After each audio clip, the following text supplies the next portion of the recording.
agitated. Mr. Depp was agitated. I felt it was time to get Mr. Depp out of the situation, so I stepped in between Miss Heard and Mr. Depp, telling Mr. Depp that we were leaving and that it wasn't up to him anymore. At that point, out of the corner of my eye, I saw a fist and an arm come across my right shoulder, and I heard and saw a closed fist contact Mr. Depp in the left side of his face. And whose fist was that? That was Miss Heard's fist, Amber Heard's fist. And where was Whitney when this occurred? Can't say for sure, but I'm guessing, or my best guess is behind Amber. How did Mr. Depp respond when he was punched?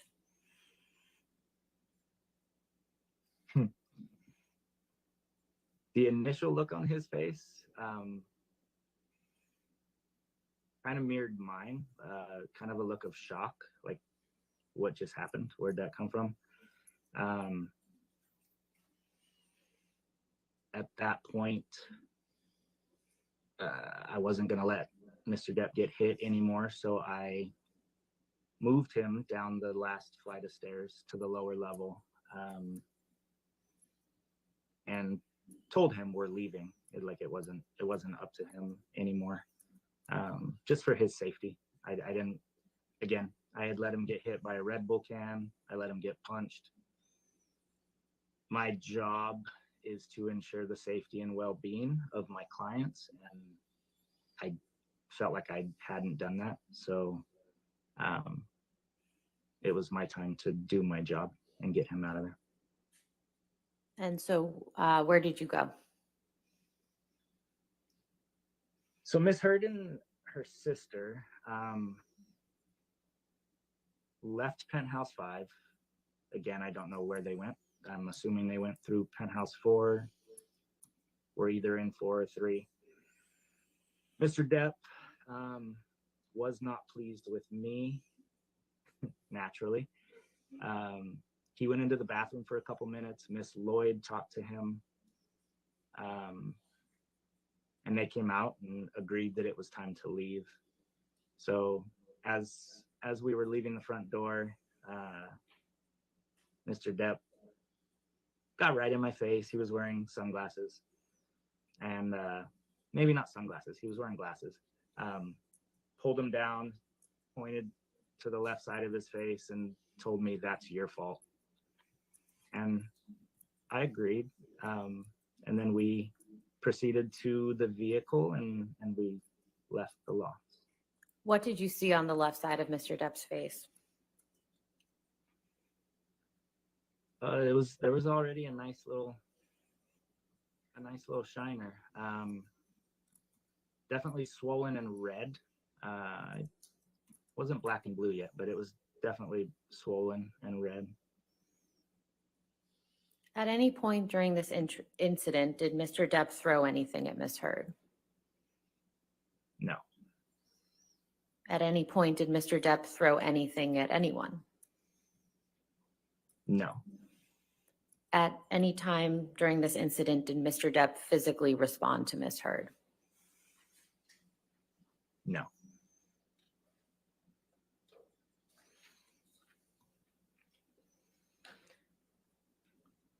Do you recall Miss Heard's birthday party in April of 2016? I do.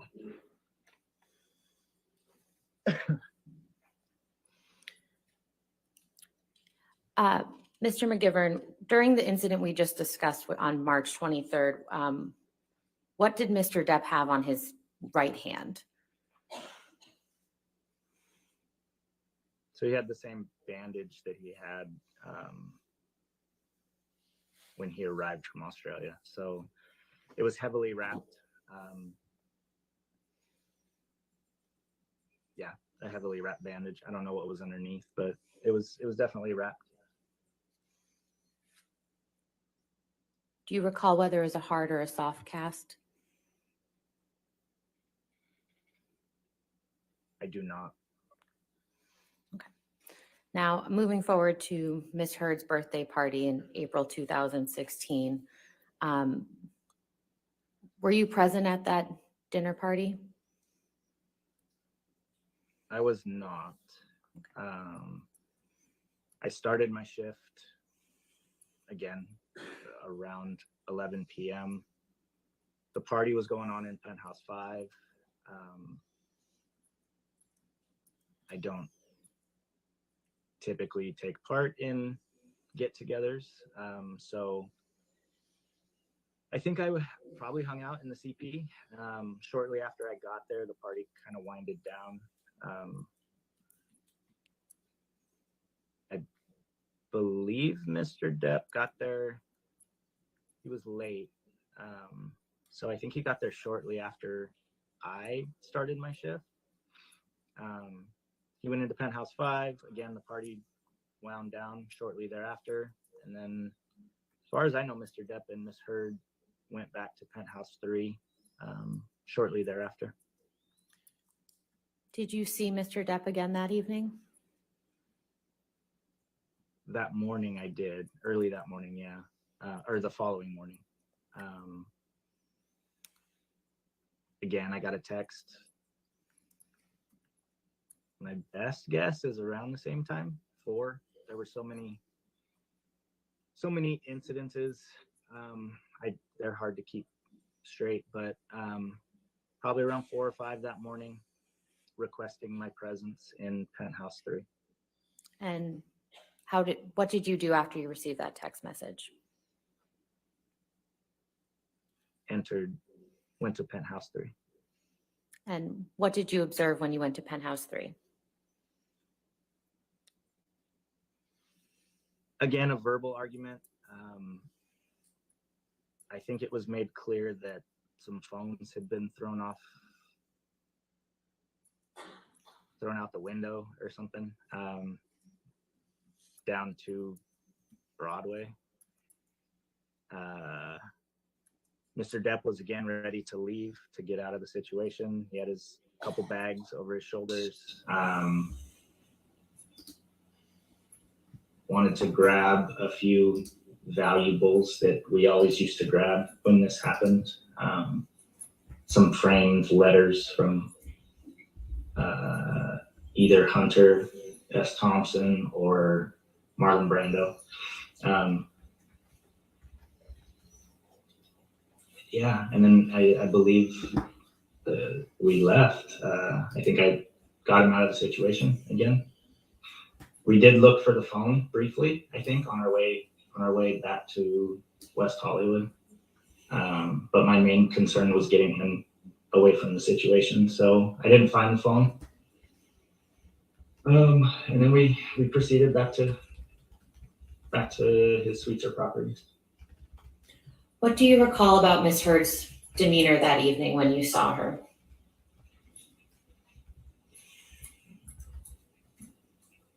Nothing out of the ordinary. Nothing that. I mean, they were arguing like usual in those circumstances, but nothing pops out. What, if any, injuries did you observe on Miss Heard that evening? I didn't notice any injuries. In your time working for Mr. Depp, have you ever seen Mr. Depp physically abuse Miss Heard? I have not. Now, you mentioned a couple occasions. How many times have you witnessed Miss Heard be physically abusive towards Mr. Depp?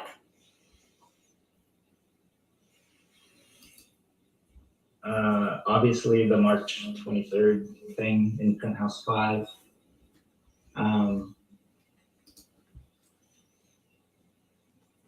Physically abusive. I don't know how to define that, but I have seen her physically try to prevent him from leaving before. So grabbing his arms, standing in front of him, pushing him.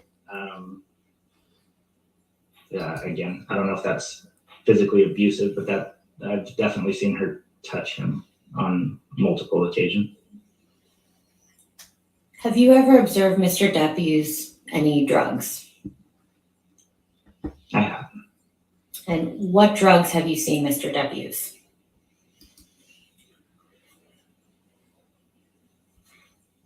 Are you talking non-prescription drugs? Yes. Marijuana and cocaine.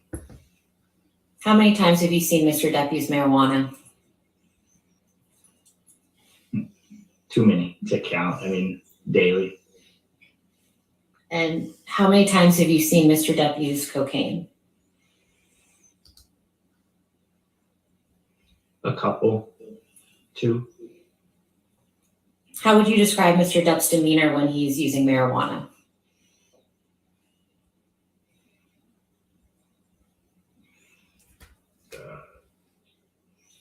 Chill, for lack of a better word. Mellow. Yeah, I don't know how to better describe it. Just super mellow. And how would you describe Mr. Depp's demeanor when you've seen him use cocaine? The same. So I've seen him use it, like actually seen him use it a few times. I've known of him using it other times, and I feel like it levels him out. Yeah, I haven't noticed any difference when he's used it. Have you observed Mr. Depp consume alcohol?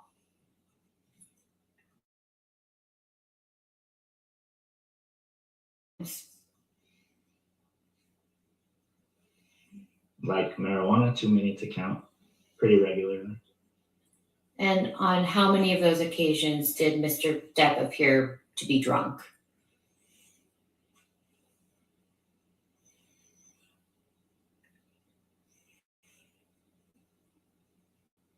It would depend on what you mean by drunk, but not many. The only time I would say I've seen Mr. Depp drunk was when he would fall asleep on the couch, sitting up with his boots on. Other than that, Mr. Depp handles his liquor very well. How would you describe Mr. Depp's demeanor when you've seen him consume alcohol?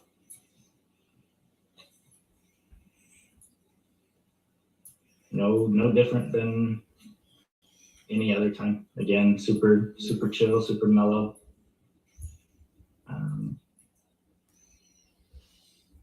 Yeah. Have you ever witnessed Ms. Heard consume alcohol? I have. How many times would you estimate?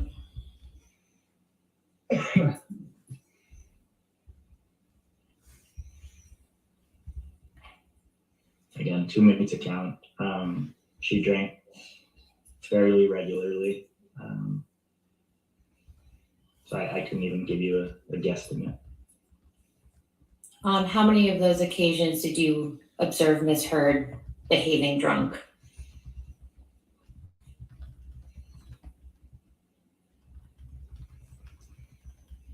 Can't say I've, other than the incident on March 23rd, where I didn't see her drinking, but I assumed based on her behavior, she was drunk. Other than that, I can't say I've ever seen her obviously drunk in my eyes.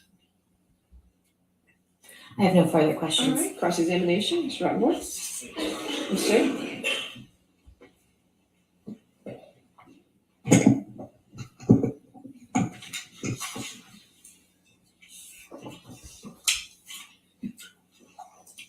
Good morning, Mr. McGivern. Good morning, sir. So you said you've worked for Mr. Depp for about 9 years, right? Correct. And he hasn't been in town recently, so you have another job. Is that what you said? Yes. But you still consider yourself an employee of his even today, correct? I do. And when you do work for Mr. Depp, he pays your salary, right? Not on salary. He pays my wage. Yes. He pays the money that you make for working for him. Correct. And you've referred to him a few times during your testimony this morning as your client. Is that right? Yes. So when you're working security for Mr. Depp, it's Mr. Depp and Mr. Depp alone that is your client, correct? That is not correct. Well, in the altercation that you testified about with Ms. Heard and Mr. Depp, you referred to only Mr. Depp as your client, and it was your job to keep your client safe. Do you remember that? Objection, compound. I'll allow that. I do. So at least in that instance, he was your client, not Ms. Heard, correct? Correct. Now, the evening of March 23rd, 2015, you actually walked into the middle of the argument with Debbie Lloyd, correct? Yes. So you testified earlier that you were downstairs and Ms. Heard was downstairs in the lobby and you'd gotten Ms. Lloyd, but that's actually not accurate, is it? To the best of my recollection, that is accurate. In fact, when you and Ms. Lloyd entered Penthouse 5, Amber and Mr. Depp were already in there having a verbal argument, correct? That is not correct.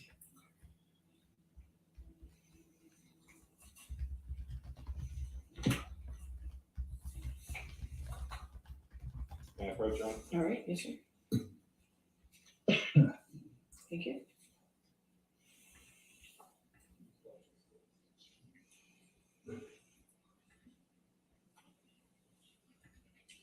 Mr. McGivern, do you see a document on the screen in front of you entitled Witness Statement of Travis McGivern?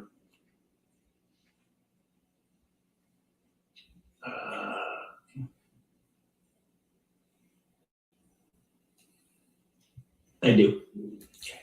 And you, well, let me ask you this. Is that your address below? The document's pretty small. Is there any way for me to, oh, there we go. Yes, it is. And that's where you currently live? Hang on one sec, I'm sorry. That is a P.O. box. Okay. Is that yours? It is. Okay. Now, this is a witness statement that you prepared on behalf of Mr. Depp in the UK trial, correct? Yeah, the statement went away. Oh, there it is. You see it? Yes, it is. And who drafted this statement?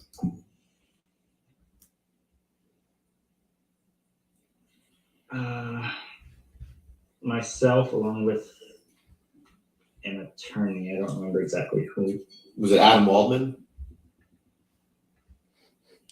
At that point, I don't believe it was, no.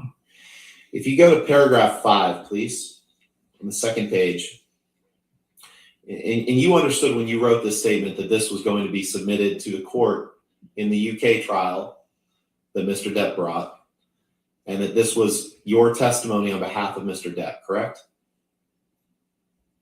Yes. And about 2/3 of the way through paragraph 5, there's a sentence that says, when Ms. Lloyd and I entered his residence, Ms. Heard and Mr. Depp were having a verbal argument. Is that correct? Did I read that right? That is, yes. So that doesn't say anything about you meeting Ms. Heard in the lobby of the Eastern Columbia building, does it? No, it does not. And when you entered the penthouse, you can't recall the specifics of what the argument was about, correct? Take that. No, like what they were fighting about? Absolutely. No, I don't. And you don't know anything about what caused the argument in the first place, correct? I do not. But you do remember Mr. Depp being very angry, right? I remember both of them being very angry, yes. And you say that he gave as good as he got when it came to what they were saying to each other, right? Yes. You say they were both being verbally abusive to one another? Yes.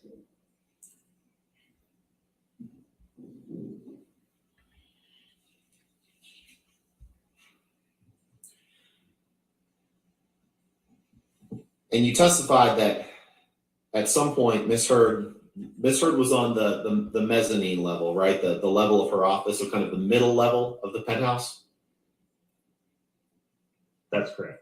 And Mr. Depp was on the lower level, correct? When you entered the penthouse? So when Miss Lloyd and I re-entered the penthouse, yes, that's where they were. And you weren't preventing Mr. Depp from leaving at any time, correct? Preventing him from leaving? I was encouraging him to leave. Right. And he could have, when he was on that lower level of the penthouse, he could have left at that point, correct? You wouldn't have prevented that. No, I would not have. But instead, at some point, he walked up to the mezzanine and, as you say, he rearranged Miss Heard's closet, right? Well, that wasn't on the mezzanine level. That was on the top level. But yeah, he rearranged the closet. So he traveled up 2 levels in the penthouse to throw down every rack of clothing that she had, right? I don't know about every rack, but he definitely threw down some racks of clothes and shoes. Okay, I believe you said every rack, so that's just why I was asking you to confirm that. You said he threw a rack down the stairs, correct? Yes. And then at that point, he went back downstairs? To the mezzanine level, yes. Now, that wasn't the only time you learned of Mr. Depp causing damage in Penthouse 5, correct? Couldn't say for sure. Nothing's coming to mind. He had, you said he had something on his hand from his injury that he sustained in Australia, right? Yes, his hand was wrapped. Now, you weren't in Australia with Mr. Depp and Miss Heard, correct? I was not. And what he had on his hand could have been a hard cast, correct? Sure. I have no idea what was under the wrap. And isn't it true that while he was on the mezzanine level and Miss Heard and her sister were there, that he was reaching for Amber's hair while he was trying to hit her with that cast, correct? That is not correct. And you say that you can't say for sure where Whitney was standing on the mezzanine level during this altercation, correct? That is correct. And it's possible that she was standing in between Mr. Depp and Miss Heard then, correct? No. Well, you say you can't say for sure where she was standing. So she could have been standing in between Mr. Depp and Miss Heard, right? No, because I stepped in between Miss Heard and Mr. Depp. So she definitely wasn't standing in between them. Well, in fact, you saw Mr. Depp push or shove Whitney Heard, correct? Absolutely not. And it was only after Mr. Depp pushed Whitney that Amber stepped forward and punched him in the face. Isn't that right? That is not correct. Now, moving on to April 2016, you weren't there for the party, you said, correct? I started my shift while the party was going on. But you weren't in with the party goers, you said, right? That's correct. And you said at some point Mr. Depp and Miss Heard went back to Penthouse 3, but you have no idea what went on between them in Penthouse 3 while you weren't there, correct? I do not. And That's the rec. you said that you gave security services to Mr. Depp primarily in Los Angeles. Is that right? Yes, a little bit of travel, but mostly in LA. Okay, where did you travel to?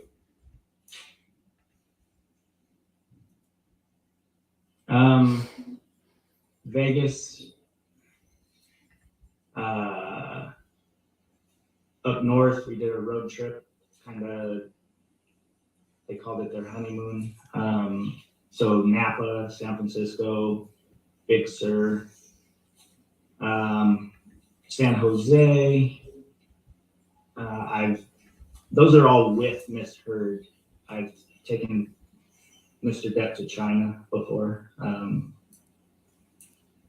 Okay. Yeah, and then a bunch of local stuff, Palm Springs, Santa Barbara, stuff like that. You weren't on a plane flight from Boston to Los Angeles with Mr. Depp and Amber in May 2014, correct? I was not. And you weren't at the Hicksville Trailer Palace in May or June of 2013, correct? With them? I was not. You were never in the Bahamas with them, including in August 2014, correct? I was not. You were not in the Bahamas with them in December of 2015, correct? I was not. You were not in Tokyo with them in January of 2015, correct? I was not. You were not in the Eastern Columbia building with them on the evening of December 15th, 2015, correct? I don't know. To the best of your recollection. Yeah, if they were at the Lofts, I typically worked every night, but nothing about December 15th is popping into my head. Okay. And you definitely were not in the Eastern Columbia building with them on the night of May 21st, 2016, were you? I was not. Okay. Nothing further. Thank you, Mr. All McGinn. right, redirect. No, No, Your Your Honor. Honor. All right, is this with this, all right, is this with the subject to recall? Yes, Your Honor. All right, Mr. McGivern, you're subject to recall. So just to let you know, you're still subject to the rule on witnesses, so you cannot talk to anybody about your testimony or watch any of the proceedings in this case. Okay, sir? Understood, ma'am. All right, thank you. Have a good day. You do the same. Thank you. Thank you. Your next witness. Mr. Depp calls Jack Wiggum, who should be waiting in the electronic lobby. Okay.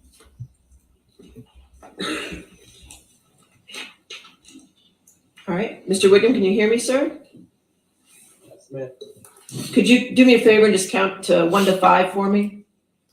Sure. 1, 2, 3, 4, 5. All right, thank you, sir. Can you raise your right hand? Okay. Do you swear or affirm to tell the truth under penalty of law? Yes. Okay, thank you, sir. Good morning, Mr. Wiggum. Would you please state your full name for the record? Sure, it's Jack Wiggum. Where do you live, Mr. Wiggum? I live in Los Angeles. Where, if at all, did you earn your undergraduate degree? I earned a degree in finance from the University of Florida. In what year, if any, did you graduate from the University of Florida? 1998. Do you have any graduate degrees, Mr. Wiggum? I do. I have a law degree also from the University of Florida and graduated in 2002. Mr. Wiggum, what do you currently do for a living? I'm currently a manager representative for artists. Would you please describe, Mr. Wiggum, for the jury what a manager representative does?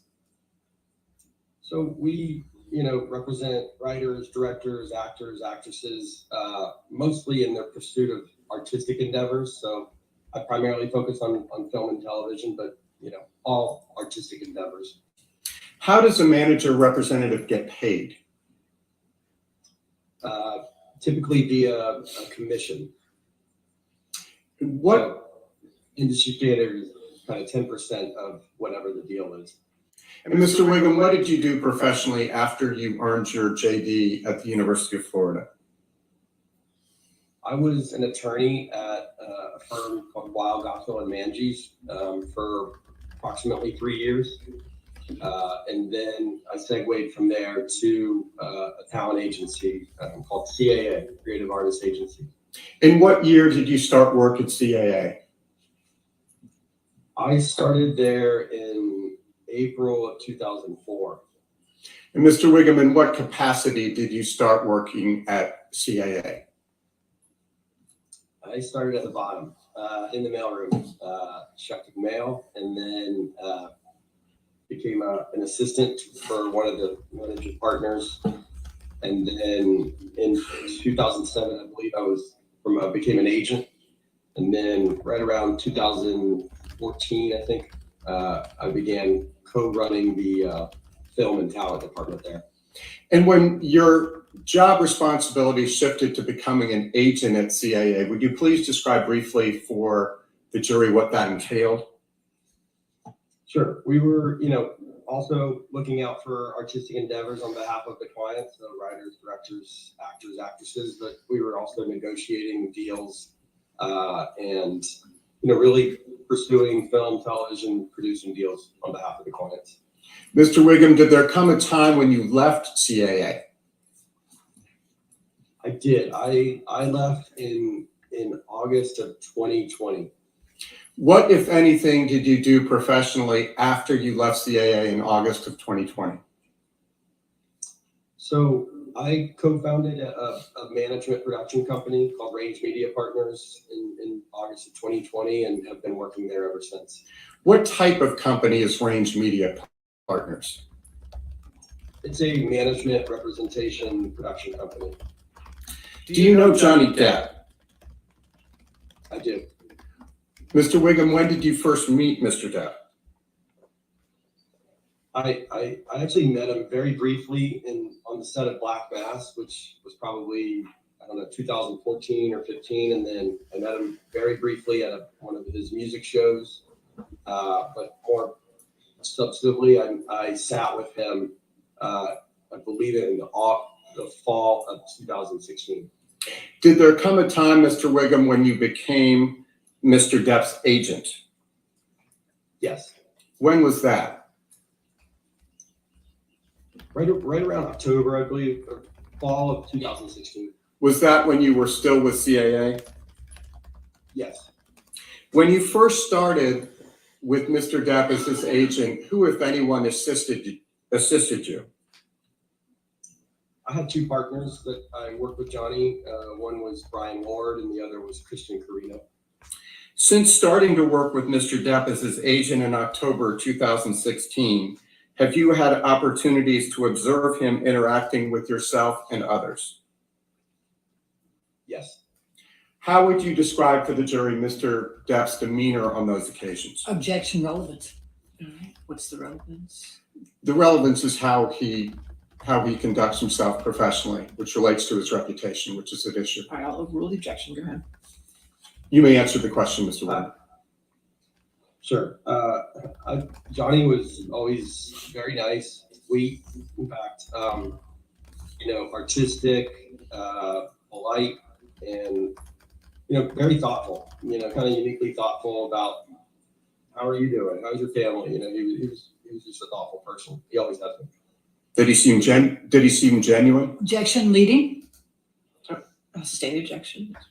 To what extent, if any, did he seem genuine? I'm going to object. How would he know?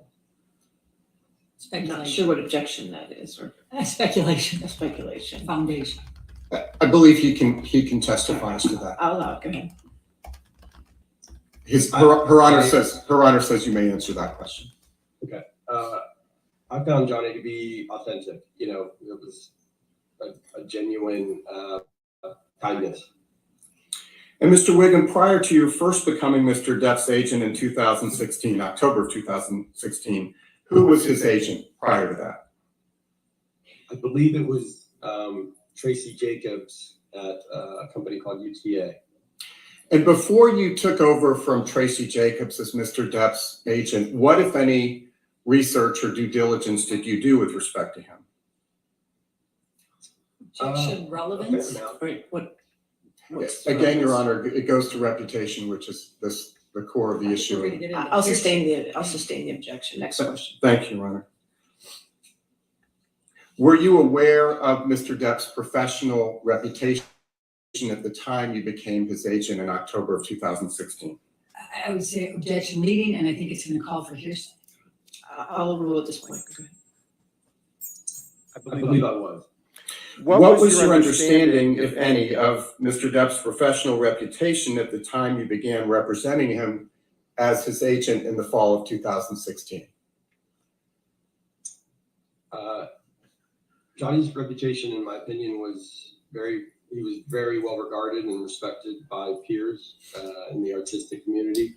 Your Honor, very I'm gonna object. First of all, he says in his opinion, which he's not an expert witness, and second, he's now going into hearsay. No, I'll rule the objection. Go ahead.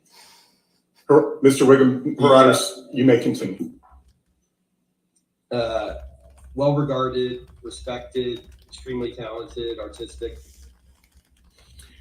Are you familiar, Mr. Wiggum, with the distinction between an independent film and a studio film? I believe I am. What, if any, difference is there between an independent film on one hand and a studio film on the other? So in layman's terms, I'd say that, a studio film is a bigger budgeted film. It has a distributor, a studio in place. So when you think of Disney, Marvel, Universal, these are big companies. They're bigger budgeted and bigger fees. And then independents, like we call them indies, typically are smaller budgeted, more artistically minded, smaller fees, and often don't have distribution when they're made. Starting in October 2016, what types of opportunities have you pursued on Mr. Depp's behalf? A wide variety, primarily I would say focused on film, television, and producing. What, if any, roles did Mr. Depp have in progress as of that time, fall of 2016, going into calendar year 2017?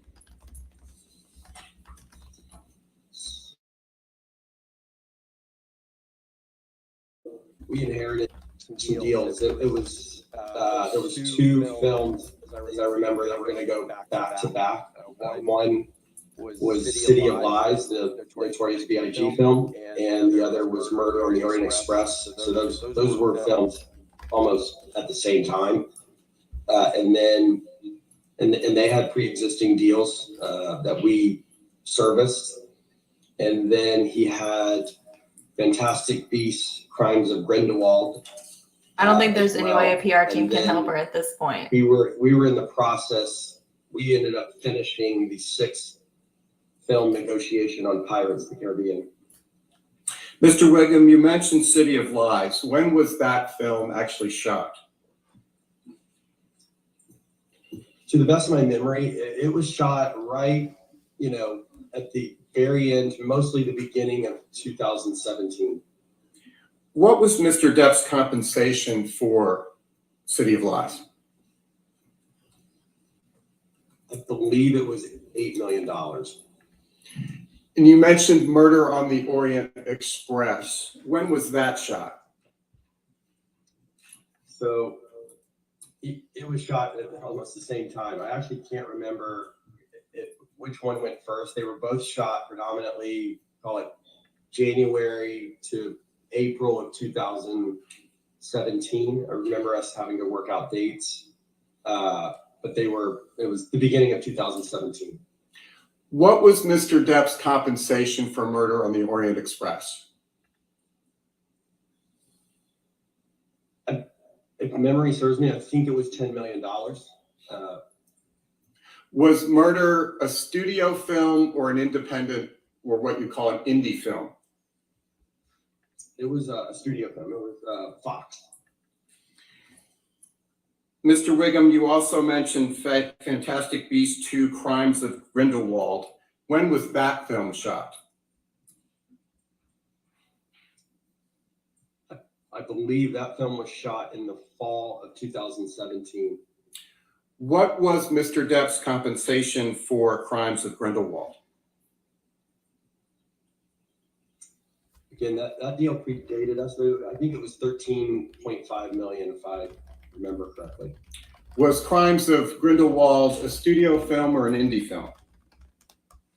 It was studio. It was Warner Brothers. And backing up a bit, Mr. Wiggum, what was the first business opportunity you were able to secure for Mr. Depp after he came to you and CAA in the fall of 2016? So I believe it was 2017 was really it was busy. We had a slot that summer, and he wanted to do a smaller film, and it was The Professor, I believe. How much compensation, if any, did he receive for performing in that smaller film, The Professor? That deal was $3.5 million. Was The Professor an independent film or was it a studio film? It was independent. And Mr. Wiggum, how, if at all, was CAA compensated for closing the deal on The Professor? So it would have been the normal 10% of the deal. So the deal was $3.5 million. The commission would be $350,000 to the agency.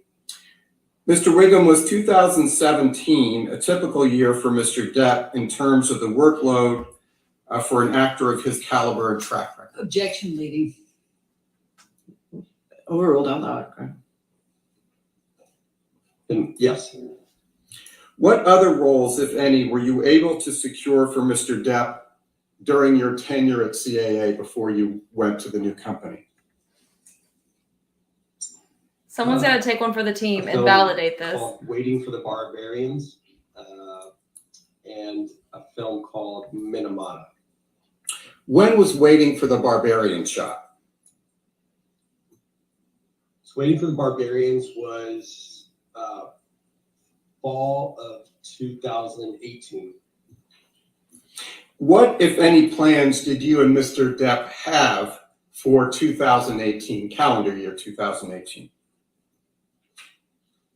We had a very specific plan for that year because 2017 was busy, and he had done 3 studio films, and I remember him wanting to take time off to rest and be with his kids for first half of the year, and then he wanted to go on the music tour, which always just made him really happy, and so that was the summer of 2018, and then we had the slot for the fall of 2018, and that's where we spent a lot of time thinking about what that movie was going to be. And Waiting for the Barbarians was kind of a little gift because it was based on a J.M. Coetzee novel, and Johnny's, very well read and knew the literature, the underlying book, and Mark Rylance was in the film, and it was just like a dream actor that he always wanted to work with. What was Mr. Depp paid for Waiting for the Barbarians? $1 million. And I apologize if you've already said this. So was Waiting for the Barbarians an independent film or a studio film? It was an independent. Mr. Wiggum, you also mentioned the film Minamata. When was that film shot? That was the very beginning of 2019. So I think January start. Was Minamata an indie film or a studio film? It was independent. How much was Mr. Depp ultimately paid for Minamata? So his fee became, it was $3 million. What, if any, role did Mr. Depp play in Pirates of the Caribbean 5? He played Captain Jack Sparrow. Was he paid an actor's fee for that film? Technically, it was before my tenure. But yes, I would assume he was. Mr. Wiggum, would you please explain for the jury what are residual or back-end rights? I think the easiest way to explain a back end is it's an ownership stake on behalf of the artist in the success of the movie, and typically is only granted to stars of certain stature. And in addition to the fee, Mr. Depp, the upfront fee that Mr. Depp was paid for Fantastic Beasts 5, which I know preceded you, what if any understanding do you have of whether Mr. Depp had any back-end rights for Pirates 5? Objection, Your Honor. You said- Foundation, he said that deal was at the other agency and he wasn't. I'll allow it if he knows it, that's fine. Go ahead. Her Honor says you may answer the question. So you initially said Fantastic Beasts. I think you meant Pirate 5. I apologize. I did mean for Pirates 5, what, if any, back end did Mr. Depp have for Pirates 5? I don't know what it was. I know that he had one. To what extent, if any, did Mr. Depp ever have a deal to perform in Pirates 6? So when we started representing him, I remember Brian Lord and myself finishing a deal that had started at the previous agency. Objection, Your Honor. May we approach? Okay, hold on a minute.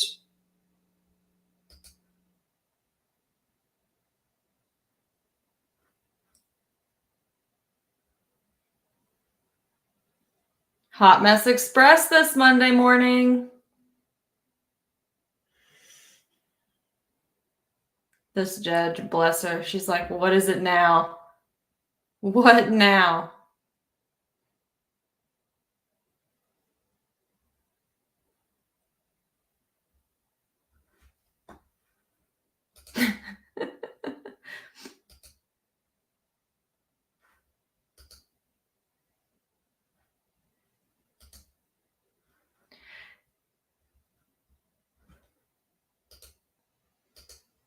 Absolutely. We got a McDonald's coffee burn situation going on today.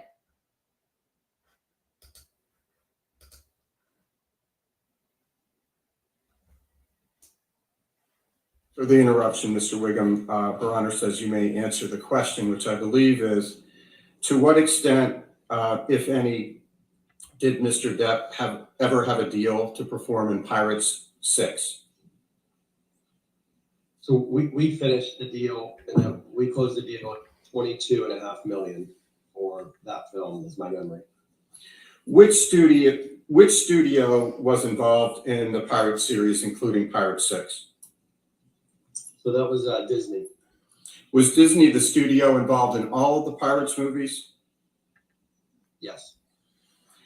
What role was Mr. Depp to play in Pirates 6? Objection, cause for speculation I'll allow it. and hearsay. A shithead made us a bingo card. I posted on Captain Jack Instagram. Sparrow. Everybody Was the screenshot it. $22.5 million to be paid to Mr. Depp by Disney or by some other entity? Disney. And when was that $22.5 million to be paid to Mr. Depp? It would be paid when he shoots it. We call it principal photography. So when the film shoots. Who was the producer of the Pirates franchise? Jerry Bruckheimer. Does Mr. Bruckheimer work for Disney? No. In 2017, to what extent, if any, was Mr. Bruckheimer supportive of Mr. Depp remaining in the Pirates franchise? Objection, Your Honor, calls for hearsay. I'll sustain objection. Thank you, Your Honor. Putting aside his role in the Pirates films, did Mr. Depp have any other affiliations with Disney in 2017? Yes. What were those affiliations? He, if I remember in the spring, he went down to Disneyland and put on the Captain Jack Sparrow outfit and wardrobe and went into the ride. He and Disney had worked out a fun little thing where he was going to take the place of the automated, Captain Jack Sparrow on the Pirates ride, and so he would kind of surprise people as they were going along there. And so I remember he did that, and then in May of 2017, he went to Disney Shanghai to help open the Pirates of the Caribbean ride there. What, if anything, did those affiliations signify about the status of Mr. Depp's relationship with Disney as of that time? Objection, Your Honor. I'll sustain the objection. Next question. Thank you, Your Honor. To what extent, if any, did Mr. Depp socialize with anyone at Disney in 2017, to the extent you know? Objection, Your Honor.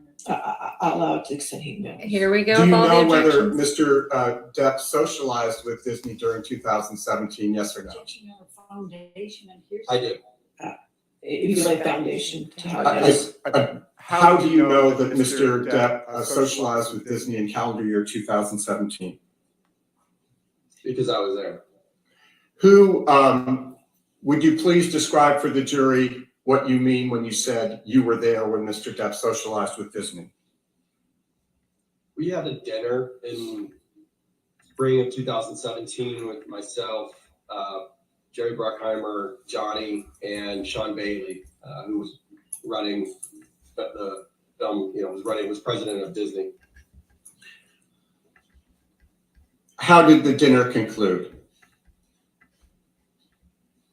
Great. I mean, very, very nice. It was a great dinner. As of early December 2018, so we're now in December of 2018, what, if anything, was your understanding of the status of whether Mr. Depp would actually appear in Pirate Six? Objection, Your Honor. Calls for hearsay. All right, I'll sustain the objection. Next question. Mr. Wiggum, did there come a time when you saw an op-ed that purportedly written by Amber Heard that appeared in the Washington Post? Yes.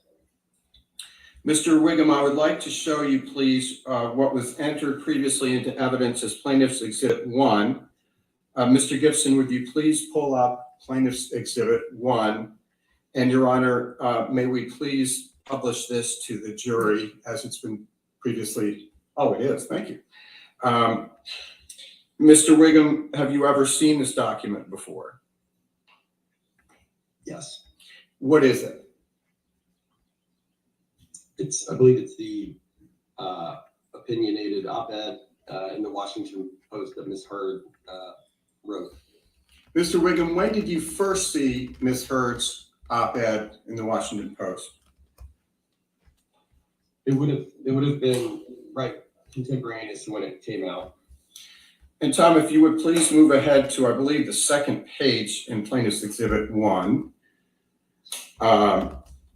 And drawing your attention specifically to the third paragraph of the op-ed, Ms. Heard writes, quote, 2 years ago, I became a public figure representing domestic abuse, and I felt the full force of our culture's wrath for women who speak out, unquote. What, if anything, what, if any, understanding do you have of that reference? That it was regarding Johnny and their relationship. Directing your attention, Tom, if we could just move back up to the first page of Exhibit 1. Directing your attention to the title of the article, quote, Amber Heard, colon, I spoke up against sexual violence, unquote. What, if any, understanding do you have of that reference? Objection, Your Honor. It's irrelevant what his understanding is. I'll That was rather shocking, I remember, because it was the first time I'd heard an allegation of sexual abuse. And against whom was the allegation of sexual abuse? Objection, Your Honor. How would he know? I'll sustain the objection. Next question. Mr. Wiggum, directing your attention to the fifth paragraph of Plaintiff's Exhibit 1. Ms. Heard writes, quote, I had the rare vantage point of seeing in real time how institutions protect men accused of abuse, unquote. To what does that refer? Objection, Your Honor. How would he know it? I'll sustain the objection. Next question. Mr. Gibson, if you would please take down Plaintiff's Exhibit 1. I just posted Mr. the Wiggum, how, bingo if card. at all, was Ms. Heard's op-ed different from other articles about the couple's relationship? Objection, Your Honor. Calls for hearsay. Foundation. Sorry. Mr. Wiggum, had you seen other articles in the course of your duties as Mr. Depp's agent about Amber Heard and Johnny Depp? Objection, Your Honor, still. Yes. Calls for hearsay foundation. Thank you. How, if at all, was the op-ed different from other articles you had read about the Johnny Depp Amber Heard relationship? It was a first-person account coming from the victim. It's extremely impactful.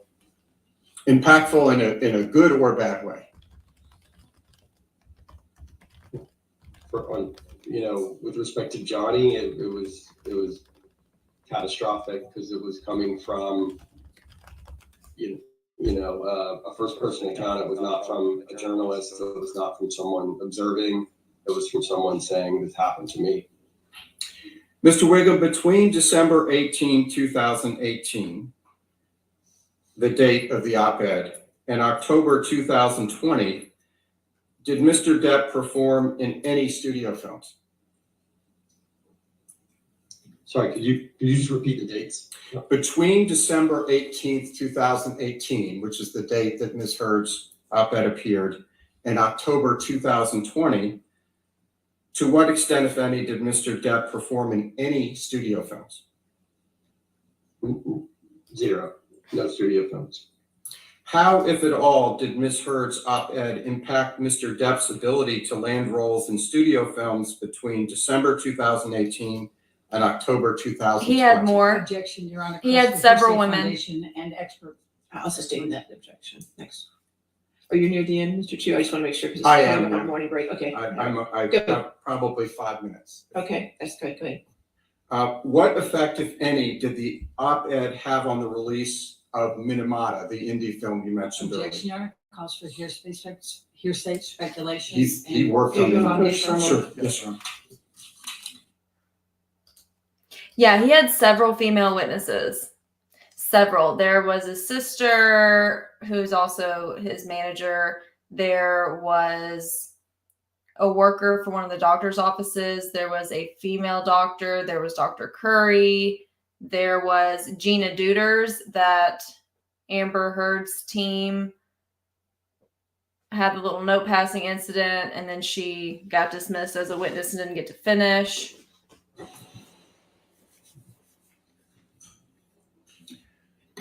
What happened, Mr. Wiggum, after the op-ed, but before October 2020, with respect to Minamata?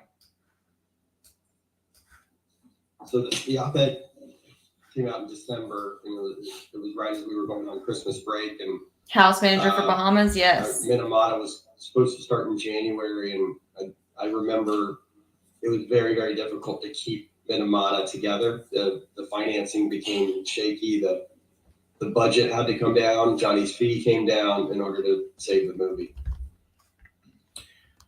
Tom, if you would please pull up Plaintiff's Exhibit 584, and we're not asking to publish it because it does not come in.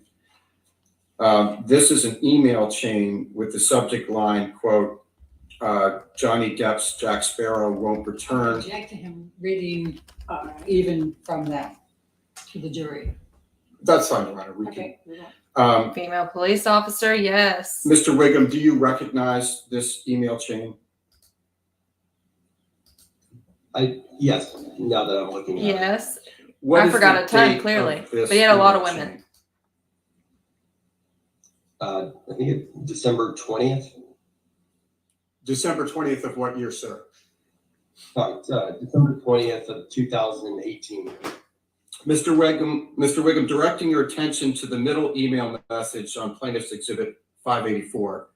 Did you receive this message from Christian Carino in or about December 20th, 2018 at 3:26 p.m.? Your Honor, I'm going to object because it's a hearsay document. He's asking questions from the hearsay document. I'll It's allow double. I'll allow that question. Let's see where we go. Her Honor said you may answer that question. Yes, I see, I see what he's asking me. Would you please explain to the jury what the message was about? Objection, Your Honor, hearsay. Hearsay. He's asking him to essentially say. One approach for a moment.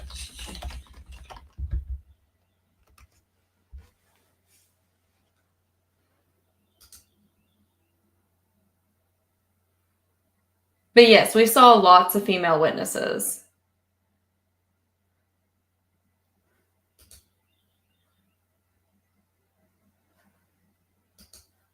Right? I've ordered several shirts.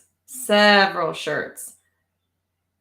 matching shirts for my husband. We will be all the way motherfucking Team Johnny up here.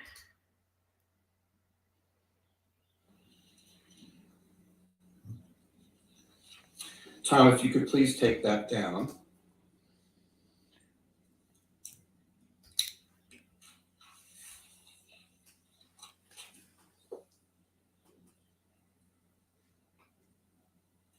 Mr. Wiggum, did there come a time after Ms. Heard's publication of the op-ed on December 18, 2018, but before October 2020, that you learned more about Disney's plans about whether it would cast Mr. Depp in Pirates 6? All right. I'm just asking whether he, Okay, I'll allow that. Yes, when did that happen? in 2019.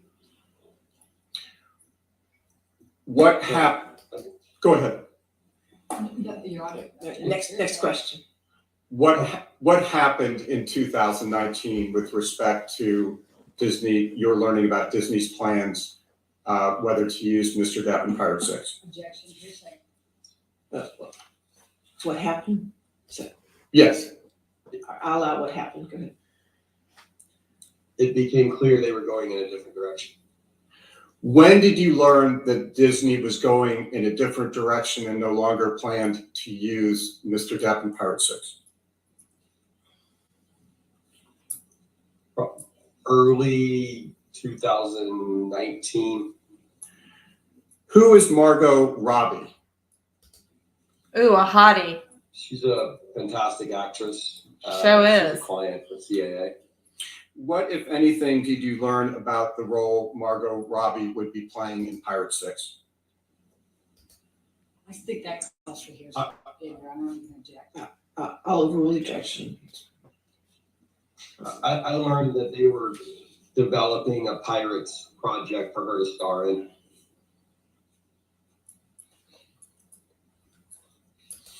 After you learned that Disney was going in a different direction in early 2019 and no longer planned to use Mr. Depp, to what extent did you reach out to Jerry Bruckheimer or Sean Bailey? Objection, Your Honor, calls for hearsay.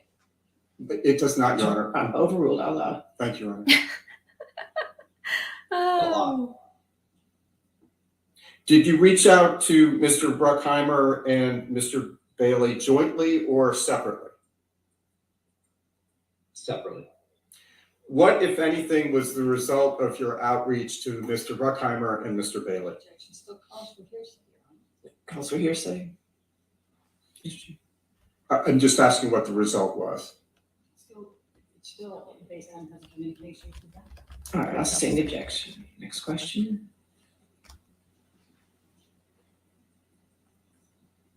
After your outreach to Mr. Bailey or strike that, was your outreach to Mr. Bruckheimer and Mr. Bailey successful? Objection leading.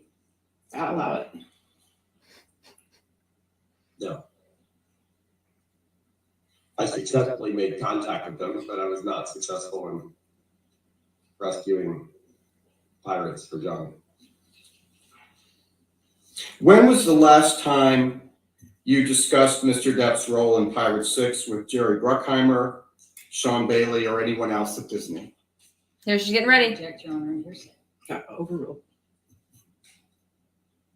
2019, I believe. In addition to Pirates 6, did Mr. Depp lose other films between December 2018 and October 2020 because of Ms. Heard's op-ed? Objection. I'll sustain the objection.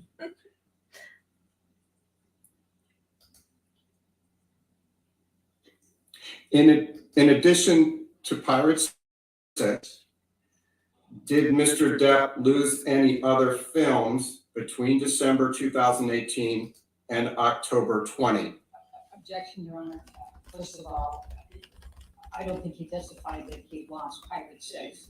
Second of all, it's. She's now contradicting the witness's testimony, no, which is no, Just trying to ask the inappropriate. question Both of you, the other both way. of you overruled. Let's go. Woo. Go ahead and answer the question. Yes, after the op-ed, it was impossible to get him a studio film, which is what we normally would have been focused on in that time period. Mr. Wiggum, to what extent did COVID, or strike that, to what extent, if any, did COVID impact Mr. Depp's opportunities prior to October 2020? I think it had an effect on Johnny, like other actors to some degree. Affected But- everyone. We were still doing business, especially on behalf of, bigger stars that greenlit films. And so what was happening was we would close deals or, put together a movie and then just set the start date for whenever people could get together and actually shoot the movie. Mr. Wiggum, in your many interactions with Mr. Depp, have you ever seen him angry? Objection, Your Honor. It's leading. I'll sustain as to leading. In your many interactions, thank you, Your Honor. In your many interactions with Mr. Depp, to what extent, if any, have you ever seen him lose his temper? I never have, actually. To what extent, if any, has Mr. Depp ever raised his voice in your presence? No, he never has. Mr. Wiggum, to what extent have you ever seen Mr. Depp engage in any violence? No. Mr. Wiggum, other than Ms. Heard, are you aware of any other woman who has ever accused Mr. Depp of physical abuse? Objection, leading, foundation, and hearsay. I'll sustain the objection to leading. Thank you, Your Honor. Thank you, Mr. Wiggum. All right. I'll pass the witness. All right, Mr. Wiggum, we'll do cross-examination in about 15 minutes. I'm going to take a 15-minute morning recess. Okay, sir? All right, ladies and gentlemen, we'll go ahead and take our morning recess. Do not discuss the case with anybody and don't do any outside research, okay? Mr. Wiggum, what I'll do is put you in the lobby and then you won't see anything. In about 15 minutes, I'll bring you back, okay? All right, thank you. Thank you.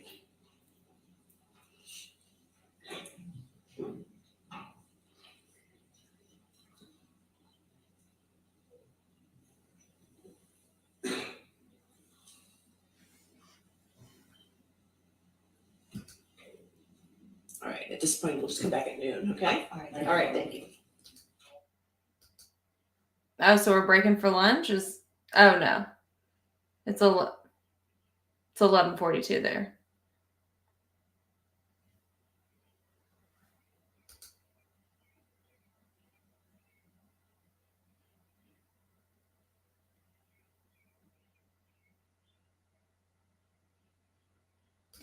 Technically, they're supposed to, like, it's their job to object. So I get why they're doing it. It's just kind of funny because it's very excessive, very, very excessive. But yeah, I mean, it's obviously their job to keep as much out as they can, and they're trying to keep everything out, clearly. Yeah, judge was like, let me get the fuck up out of this seat real quick. It's definitely Monday. She goes, we might as well come back at noon. I saw it was 10:43 my time. I was like, what? But yeah, no. Different time zone. Yeah, she's like, I need the break. The question is, what brand do you think he smokes? Is he like a American Spirits type kind of guy?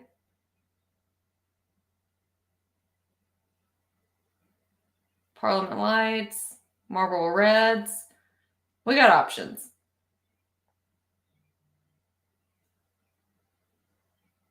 Yes, yes.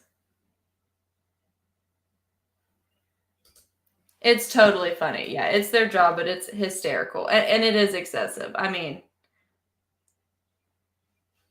disclaimer that yes, it's their job, but also it's funny as fuck. And we will continue to make fun of how much they do it.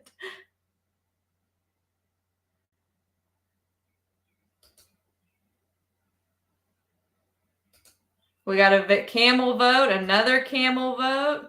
I think he rolls his own. Crystal, that is a great thought. I could see his ass doing that out there licking the papers. Nikki agrees.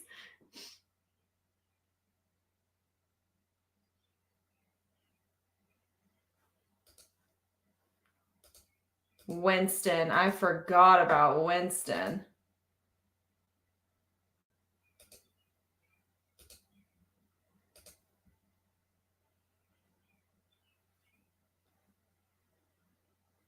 Yeah, the judge is like, I need a mega pint bad. Paul Malls. Too funny. That's so funny. I definitely think that someone's cigarette brand is definitely a personality vibe.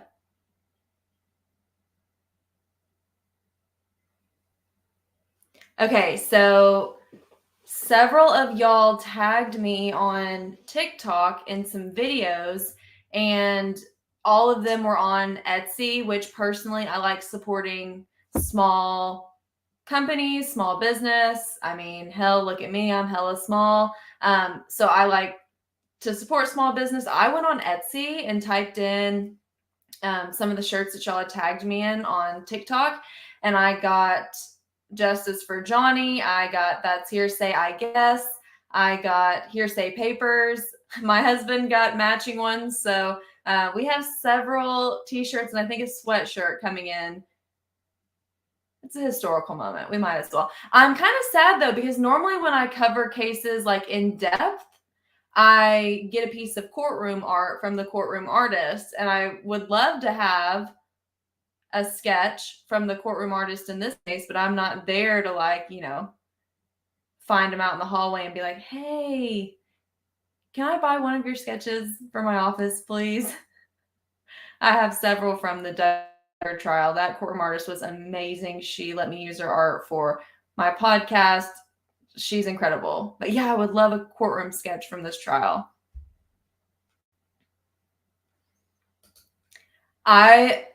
I watched everything y'all tagged me, and if I saw it, I try to keep up with all the comments and everything. And there was some funny stuff.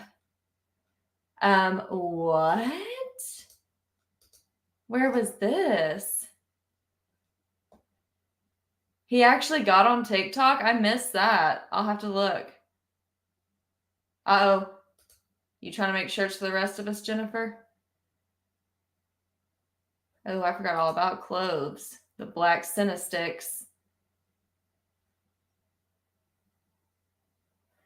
I need someone to make me an Amber Alert shirt that says like Amber Alert and has her like squatting on a bed. Please and thank you. Google says Marlboro.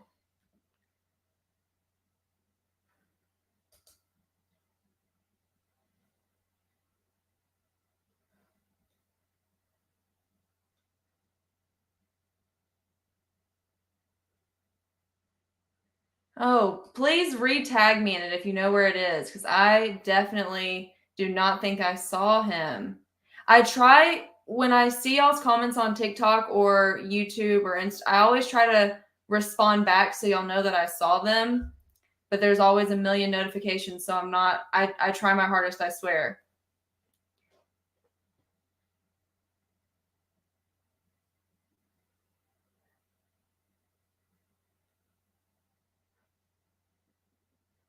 We have another shirt maker. I feel like there's a lot of people on Etsy making shirts, and if one of y'all in the comment section wants to sell some, I'm here for it.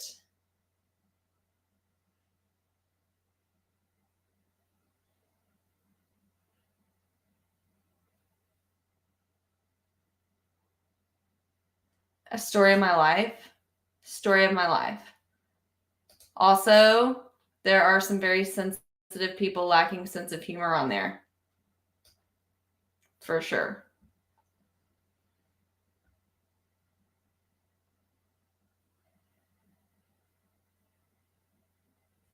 For sure. I mean, I love TikTok, but It's a love-hate relationship.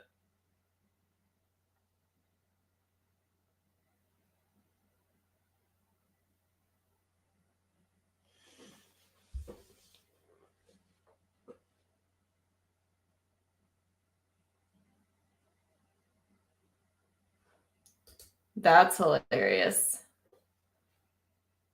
Me poo. Hashtag me poo. I was saying that last week and somebody was like, huh? I'm like, me poo. Amber Heard.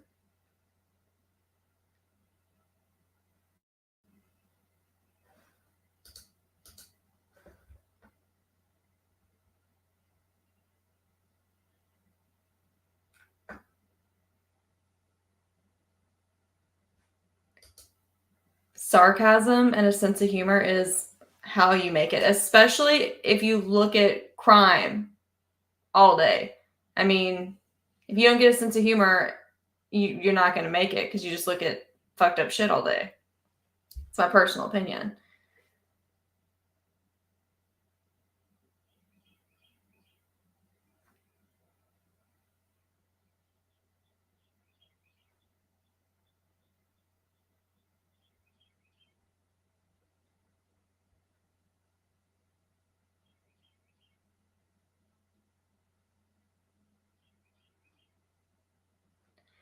It's way easier for me to do YouTube lives, but like on TikTok live, there's 1,000 people on there.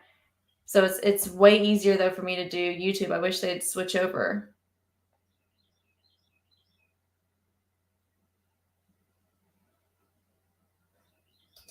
You would think, but common sense is not so common, my friends.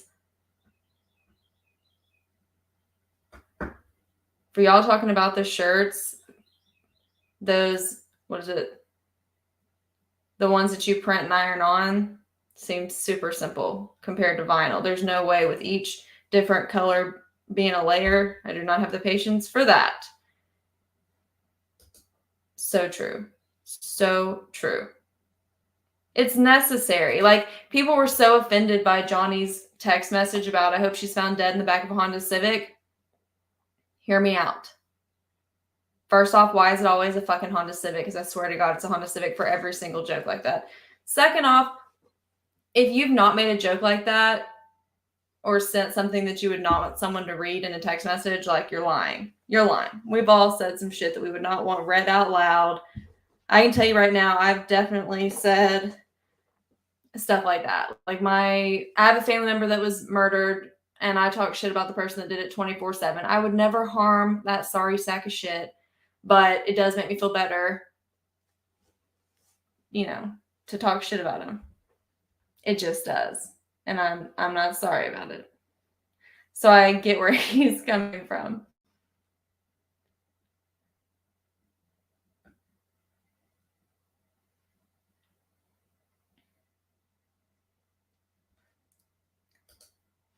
Messy hair, don't care. We're throwing up whatever's easy around here.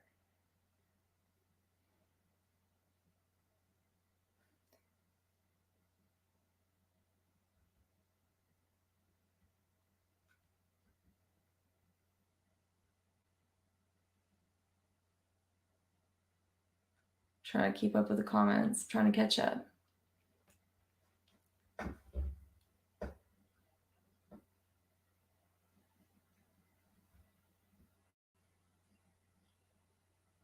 I definitely want some courtroom art from this trial. I need someone to work some magic for me here.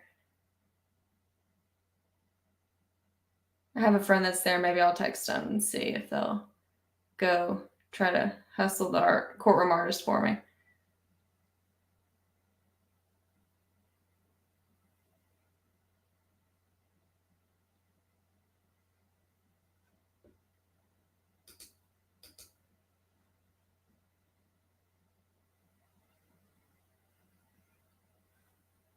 Cliff notes while we're on the break. Basically, you've not missed much of anything. We've had a security member for Johnny, as well as this is a manager. Well, he's a Jack Wiggum lawyer, manager, representative for Johnny. You've really not missed much. Everyone's basically saying the same thing we've been hearing for 3 weeks, that they've never seen Johnny be violent, and that obviously he did lose jobs because of that op-ed piece. Right, I will literally buy that Post-it note. Would love to have the Post-it note. I'm sure there's like 50 a day.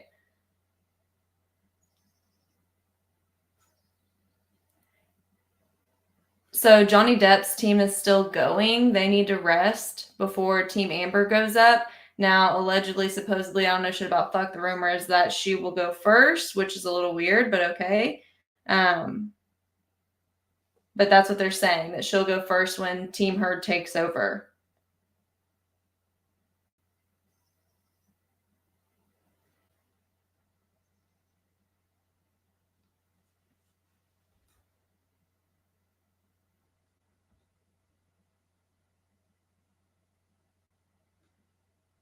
There's no shame in that game.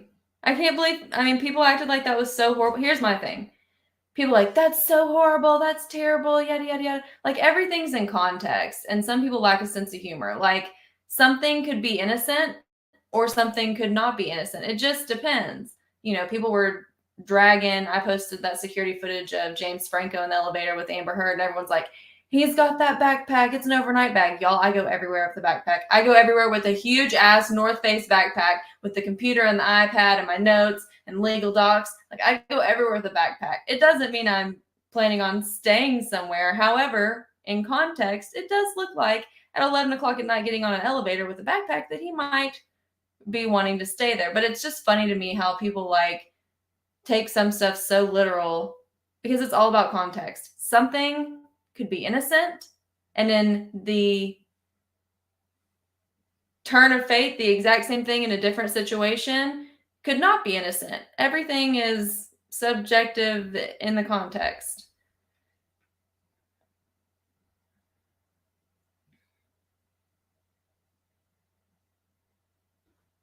Allegedly, supposedly, everyone is saying that she did. I don't even know why bother.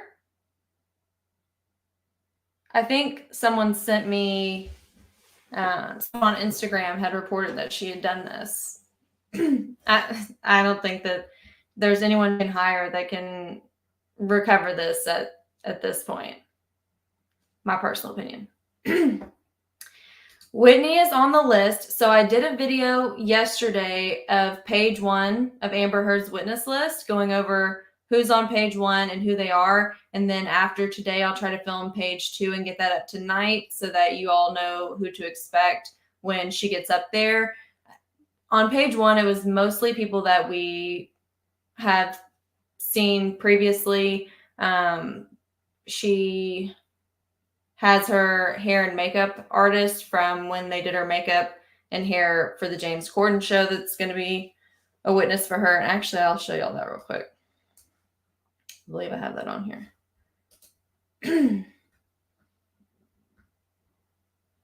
But definitely watch those videos that, like I said, I posted one last night of page 1, but I'll do page 2 tonight if y'all want to watch that and keep up with who is on her witness list. Let me pull these pictures up for y'all.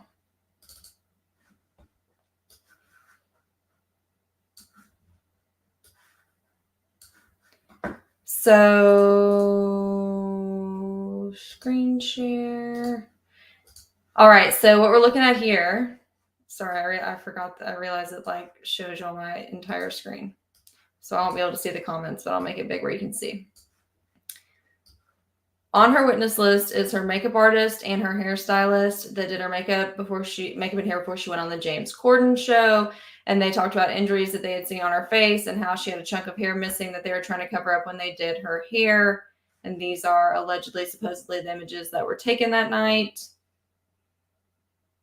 And that information is according to testimony from the UK trial. So that's that.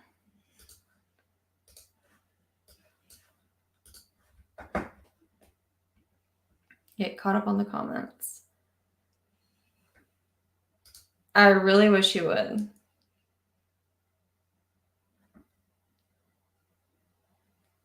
Whitney's on the list, but that doesn't mean she'll go. Remember that this witness list, it's a civil states civil suit. God bless, it's Monday. And so it's more of a wish list. They can't make somebody take the stand.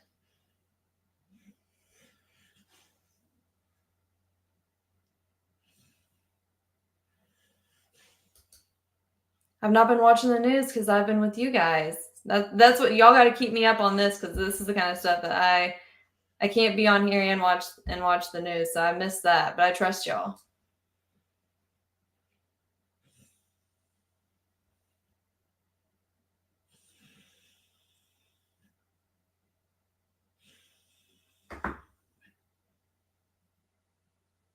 Ready for the jury?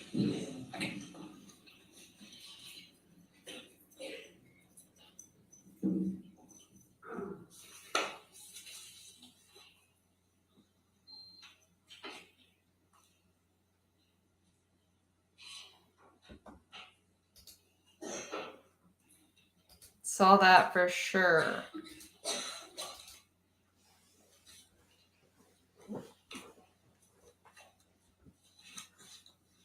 Everyone's on the same page about that.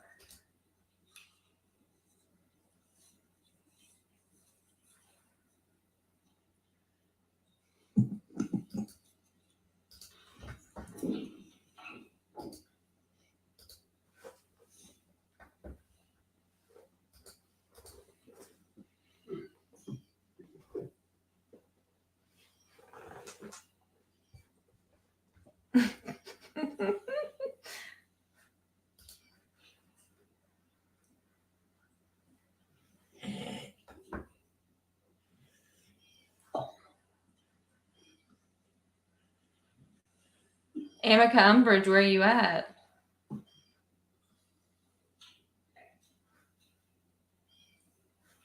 No, but really, oh, right there.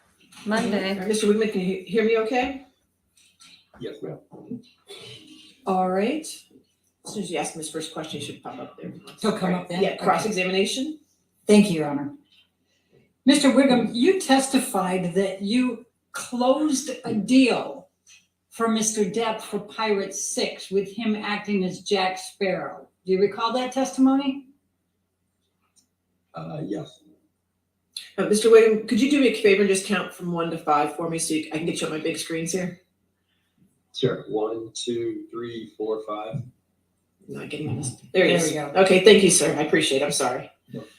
But in fact, Mr. Wiggum, it's not true that Mr. Depp ever had a contract with Disney for Pirates 6. Isn't that correct?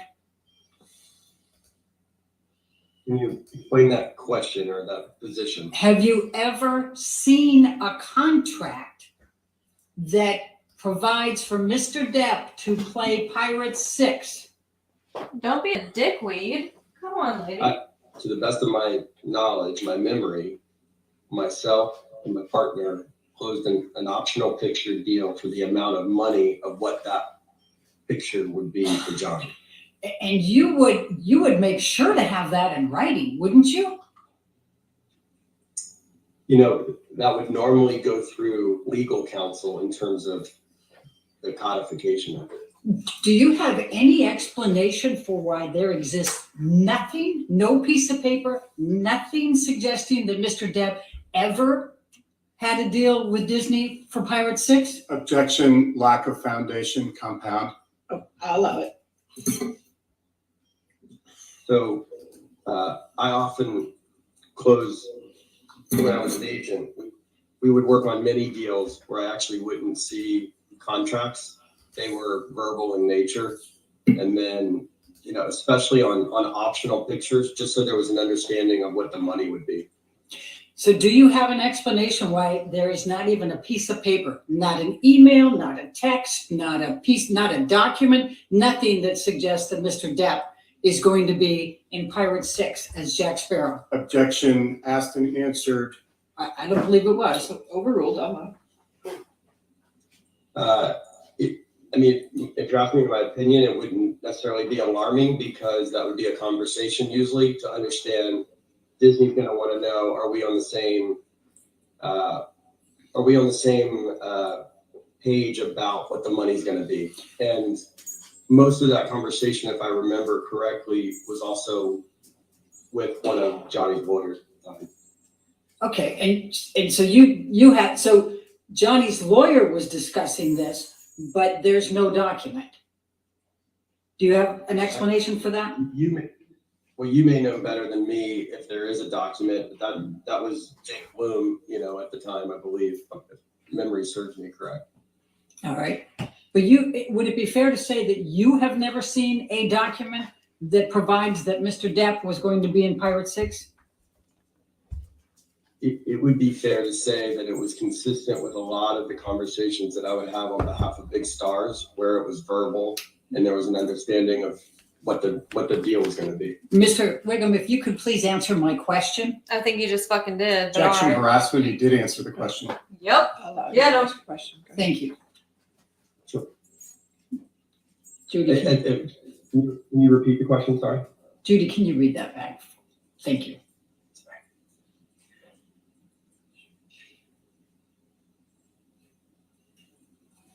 All right, so we would be here to say that you have never seen a document that provides that Mr. Depp was going to be in Pirates 6.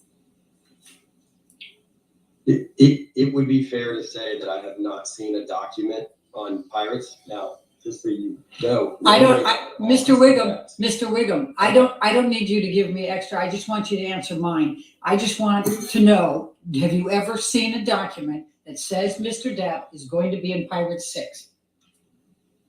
I only, to fully answer the question though, I think there's some context. That's an easy yes or no. Have you seen a document? Technically, I perhaps have, because it connects to all the other Pirates films. It's just a modification of a new document. So I have not seen 22.5 million written on a page. You're correct about that. Okay. Now, you in fact had discussions back in 2016 and 2017 with Mr. Bailey, Sean Bailey. You talked about him a little bit ago, right? And you also had discussions with Jerry Bruckheimer in 2016 and 2017, correct? Yes. About Mr. Depp potentially being in Pirates 6, correct? And then you had discussions in 2018 with Mr. Bailey, and he was quite non-committal about whether Mr. Depp would be in Pirates 6, correct? Objection, hearsay. That's fine. All right, okay. Given that he was able to, I'll sustain as the hearsay, it is hearsay. All right. so you determined, Mr. Wiggum, that by the fall of 2018, it was very likely that Mr. Depp was not going to be in Pirates 6. Is that correct? It's a two-pronged answer from my perspective, because there was really two individuals involved in that decision. I would say Jerry Bruckheimer and Sean Bailey. Jerry Bruckheimer in the fall of 2018 really wanted Johnny in that next film, and Sean was non-committal, as you said. And Mr. Bruckheimer made it clear to you that Mr. Bailey was the one who gets to decide because he's Disney, right? Ultimately, and he also wanted to be at the tip of the spear to really try to convince Sean. Okay, now, do you recall?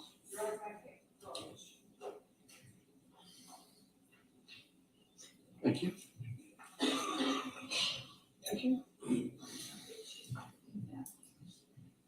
Do you recall having your deposition taken on January 20, 2021? Okay. Yes, ma'am, with you. Okay, can you pull that up, Michelle, please? Thank you. I'm going to ask you to turn to page 44. And Mr. Wiggum, you were under oath at the time of this deposition, correct? Correct? Yes.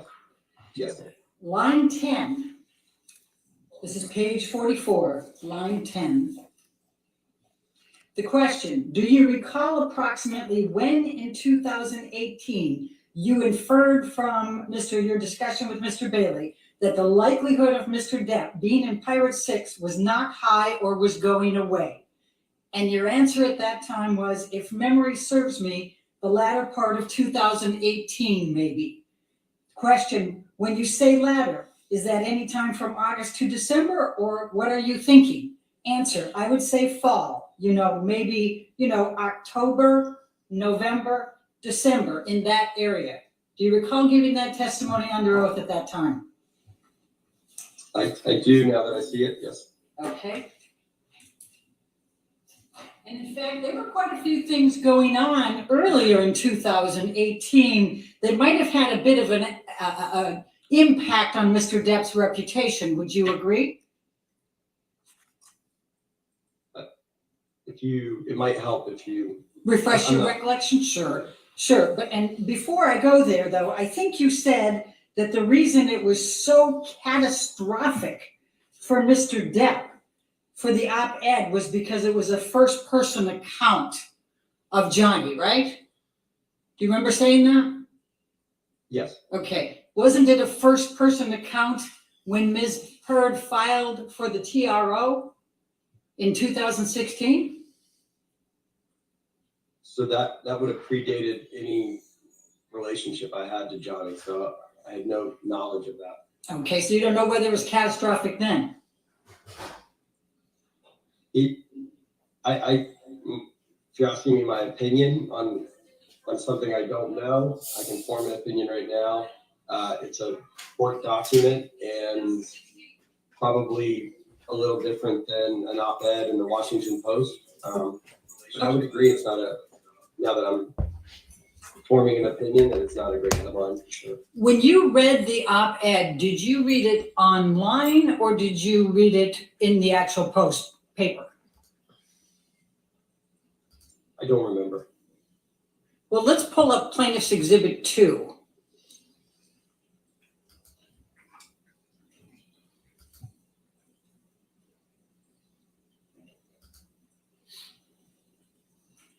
Does this refresh your recollection?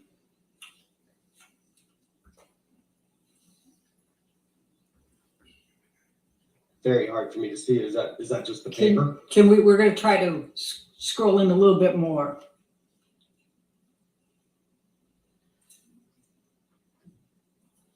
Again, just if you can help me out. Is that the paper? Is Yes. that the article? Yes, that's the Washington Post. So, what's the question? Sorry. Does this help refresh your recollection of whether you saw it in print or whether you saw it online? It did not, but I'll tell you that I did not typically pick up the Washington Post, Okay, and so while we're sitting, if you can, just for a second, you're saying that then 2 years ago, I became, oops, I better not do that. Let's clear that one. Then 2 years ago, I became a public figure representing domestic abuse. That's this first person from Ms. Heard that's catastrophic for Mr. Depp. Is that your testimony? My testimony is that it reads like a victim statement from someone involved and the recipient, and it became a bit of a death nail catastrophic thing for Mr. Depp in the Hollywood community. All right, well, let's pull up Defendant's Exhibit 99.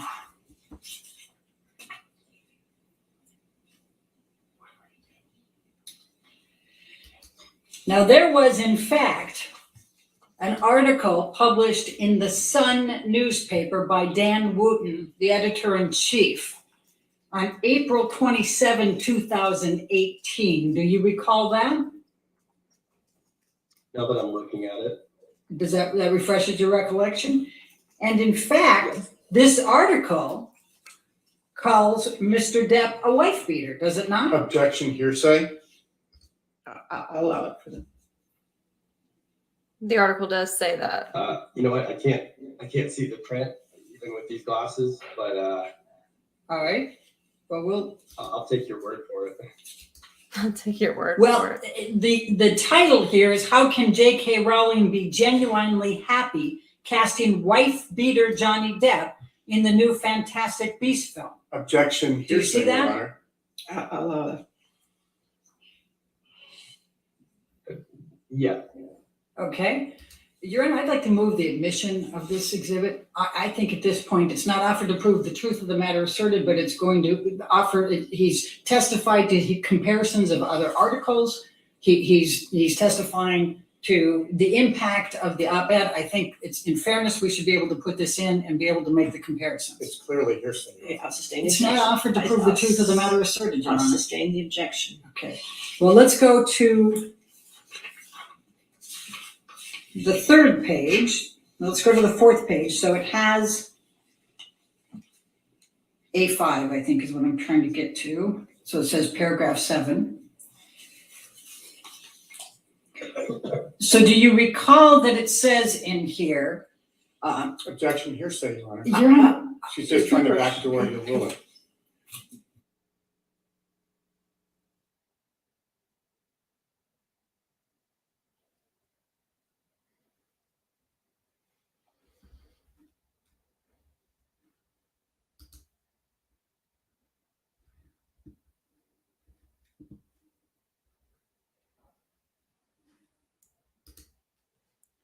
Welcome to Crazy Town, Katie.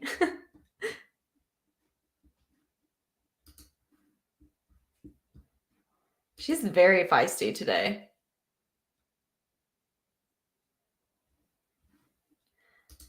Hey, we have someone from Australia joining us.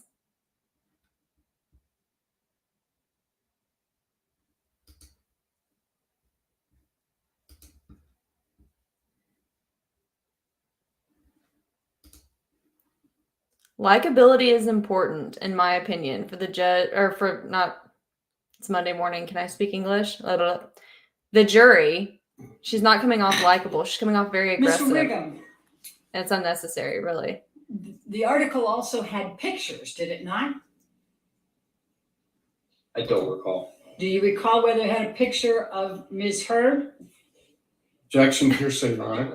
I'll allow that. I don't recall. They've got to be coming Can to an we end. Go to They've got to be coming close to the end. the 8th page.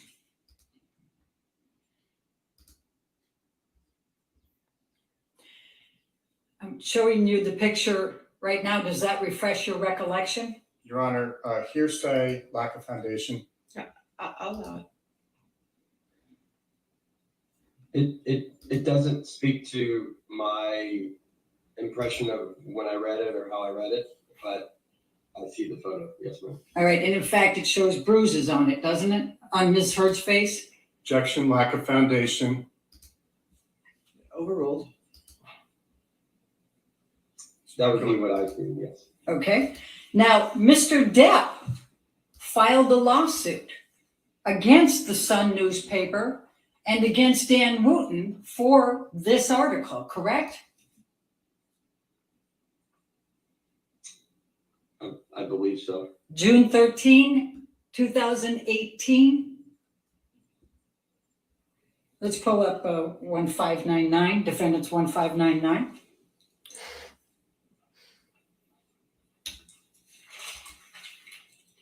Does this refresh your recollection? Objection, hearsay, Your Honor. Just for refreshing recollection, I'll allow. Big facts. Just so I understand the question, you're asking, does it refresh a memory that Johnny Fox? Love to see this. Yes, and Dan Wooten. Love it. On June 13, 2018. Sure. Okay. Now that I'm looking at it. All right, and he did so in the UK, in the High Court of Justice, correct?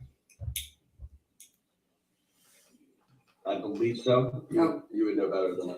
Okay, Cheers. and if we can just turn to page 9, and do you recall that Mr. Depp alleged that that article had caused him serious harm to his personal and professional reputation? Objection, hearsay, calls for speculation. I'll allow the question. Thank you.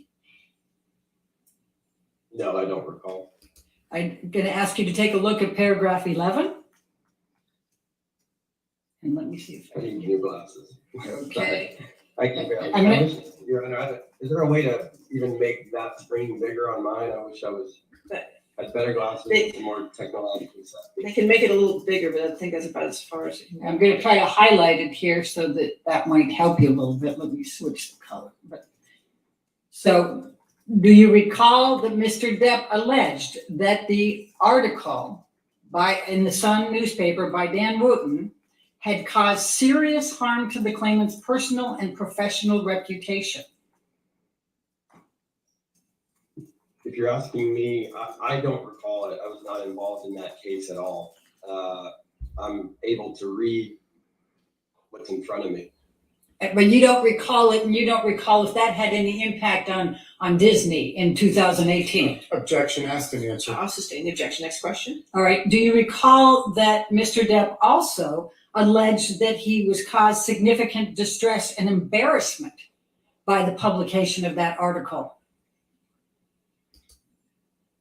No, that I don't recall. That. It's the pocket squares for me, y'all, that match his shirt. I see that because I just was not involved in that case. All right. My memory of that was it was a tabloid, so and the lawyers were in. All right. Michelle, you can take that down. Thank you. Now, there was a trial in the UK, was there not, on Mr. Depp's claims of libel against Dan Wooten and the Sun? No fucking shit, lady. Come on. I believe so. And it was in July of 2020, was it not? I don't remember the date actually. All right. And it lasted 3 weeks? Do you recall that? I don't, but I'll take your word for it. Do you recall there being an enormous amount of publicity surrounding that trial? Objection calls for speculation, lack of foundation. He said he did. Thank you. I'm sorry, Mr. Wiggum, you said you did recall that? Asked and answered. I'll allow it. I remember there being press around it. Yes, ma'am. Okay, and in fact, do you recall that Mr. Depp gave testimony for 4 days? Not specifically. I don't. Do you recall that Ms. Heard gave testimony for 4 days? I don't recall any specific memory of who testified for how long or any details within the case. Do you recall there being many, many witnesses testifying on that case? I think I'd revert to my answer just now. Okay. And the press that surrounded that case, do you recall it being focusing on things like Mr. Depp's drug and alcohol use? Same answer. Do you recall there being the kitchen video being shown repeatedly? Objection. Your Honor, may we approach? Sure. Sidebar. So let's have a little team sidebar over here.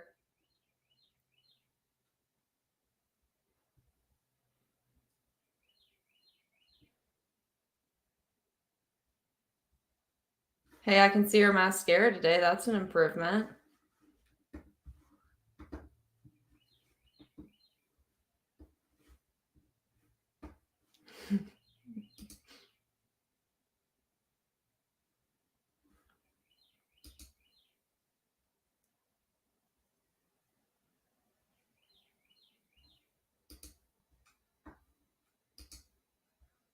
She is on I another think my level last today. question was, do you recall there being a lot of publicity surrounding Mr. Depp's alcohol and drug use?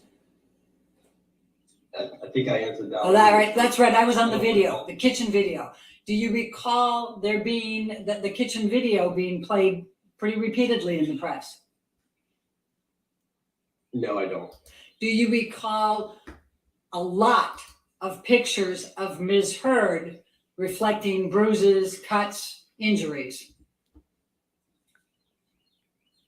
I think just to be clear, I don't recall anything that was going on within the case. I was always consumed with next film and TV opportunities, and that was being handled by the lawyers. Do That's you, my memory. do you recall, I just have a couple more to ask you on this. Do you recall there being allegations of at least 14 incidents of domestic violence against Ms. Heard in that trial?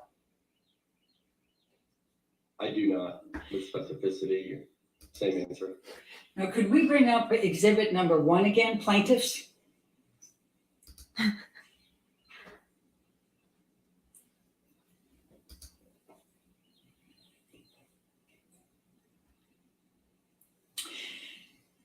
Now, Mr. Wiggum, do you know who wrote Amber Heard, I spoke up against sexual violence and faced our culture's wrath, this has to change?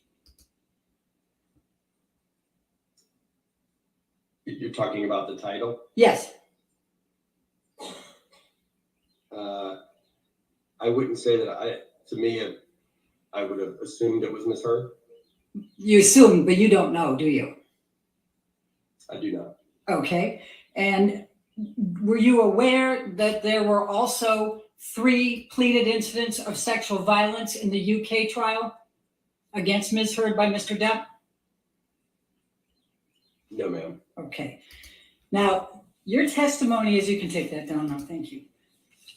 Your testimony is that since some point in 2020, Mr. Depp has not had any more movie opportunities, is that correct?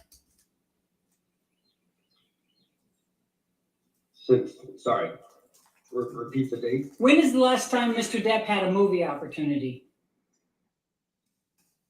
The last film that he shot was Minamata, to the best of my memory. All right. And in fact, do you know whether the article that was in the UK, the ensuing lawsuit that was brought by Mr. Depp, and the ensuing trial and all the publicity, do you know whether that had any impact on Mr. Depp's career? Objection compound. All right, I'll sustain the objection. That means Do you multiple know questions whether asked as the one. collection of all of those items I just listed had an impact on Mr. Depp's career?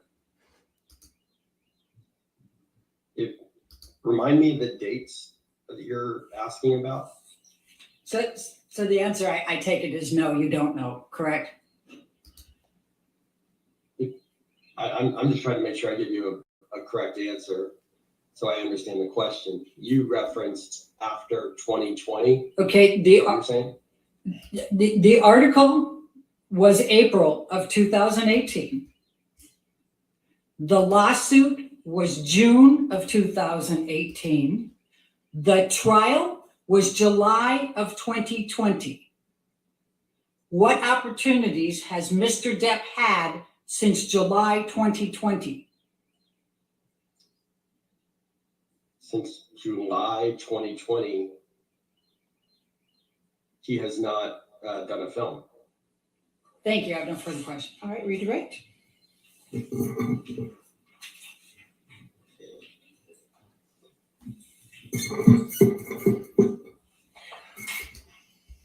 Good afternoon again, Mr. Wiggum. Do you recall Ms. Bredehoft asked you questions about whether you ever actually saw a document containing the $22.5 million deal for Mr. Depp for Pirates Six? Do you recall that? I do. And do you recall when you were trying to answer her question, you said you needed a little more context? Do you recall that? Yes. And would you please now provide the jury that context so they can have a fuller understanding of what your testimony is? Well, often on a franchise movie, when you're dealing with big stars and you're talking about future optional pictures, you engage at the high level, meaning the president or the top of the studio, to get an understanding of what that deal is going to be. They then get papered, typically, when I say papered, amended, because it's based on the same contract usually that's been in existence. And it would get, sometimes we don't see paperwork or get paperwork until the film is happening.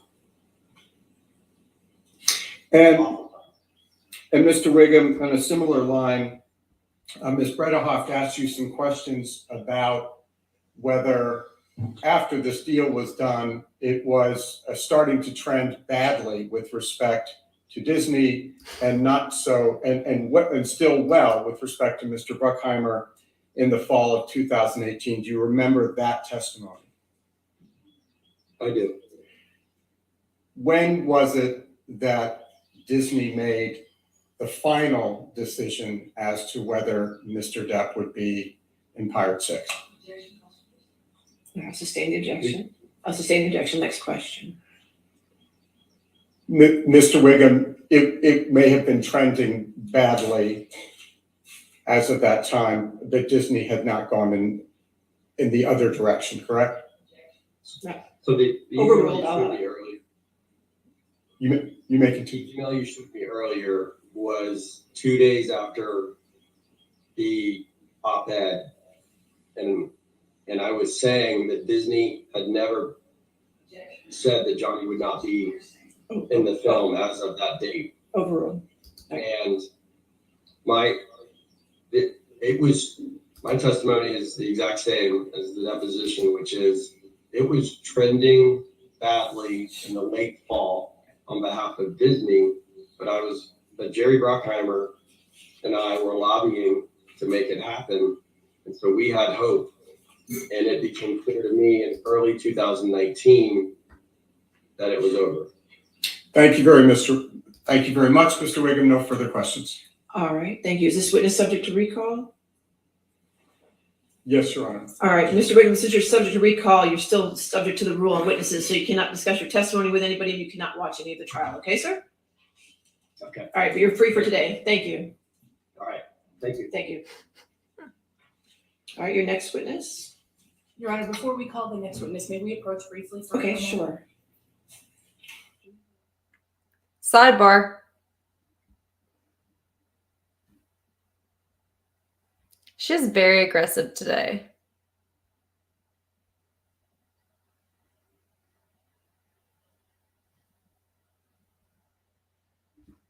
Look at Amber back here in the back.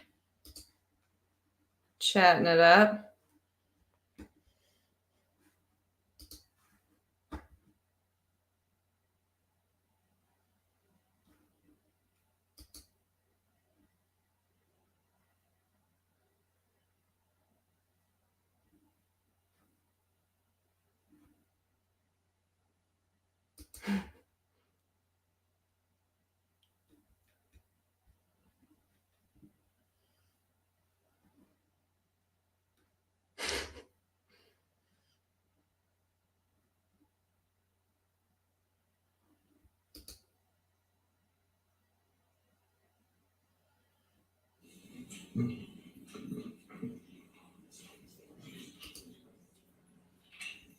You solemnly swear or affirm to testify truthfully in this case with no fear of law? Yes.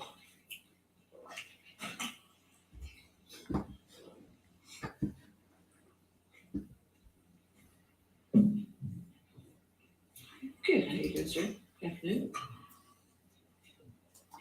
You can sit down, sir.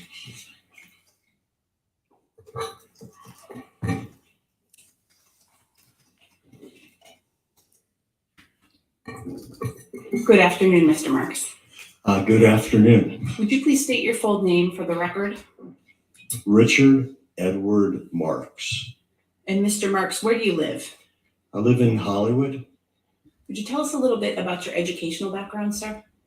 I'm a product of the public school system in Los Angeles. Love to And see I went it. to UCLA undergraduate, and I'm a graduate of the UCLA School of Law. When did you graduate from UCLA School of Law? I graduated in 1973, and I've been an officer of the courts since then, almost 50 years. Where do you work? I work at my own law firm, Richard Marks and Associates. What is Richard Marks and Associates?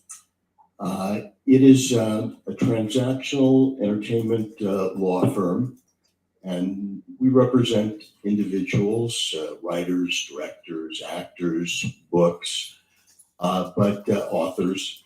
But mainly we represent producers who are developing a product, if you will, to be produced and then exploited on television, features, streaming, things like that.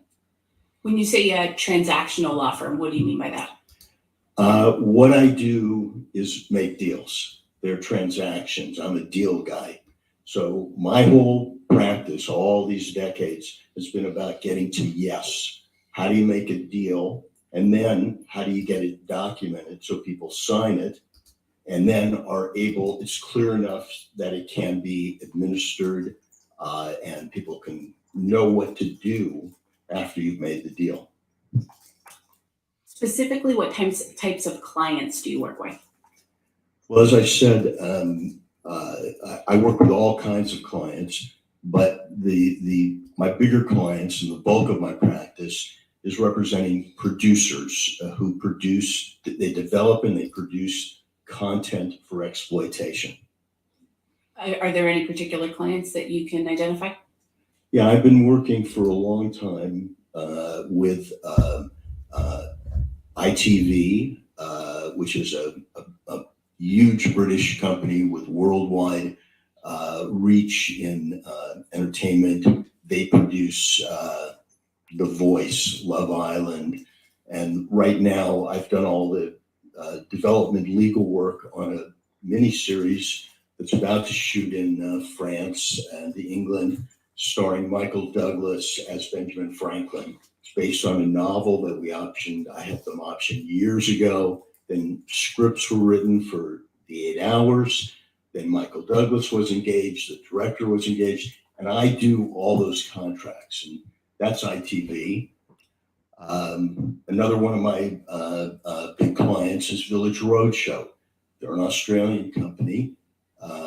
They partner with Warner Brothers and they produce movies like Matrix, Aquaman, Scooby-Doo. Right now, I am working on a television series for them, doing the legal production, and before that it was development, but the production legal work on a reboot of the old College Bowl show, where two colleges come together with teams and answer questions, and here they're going to win scholarships. And the hosts are Peyton Manning and Eli Manning. So that's currently what I'm working on for Village Roadshow. Any other clients? And I would say my third big client is a company called Media Rights, MRC. And they produce movies and TV shows. Recently, I've done a lot of work for them. They are finishing up a miniseries that I'm doing the legal work on for Apple, starring Billy Crudup. We just finished a miniseries for them called Terminal List with Chris Pratt. That's for Amazon.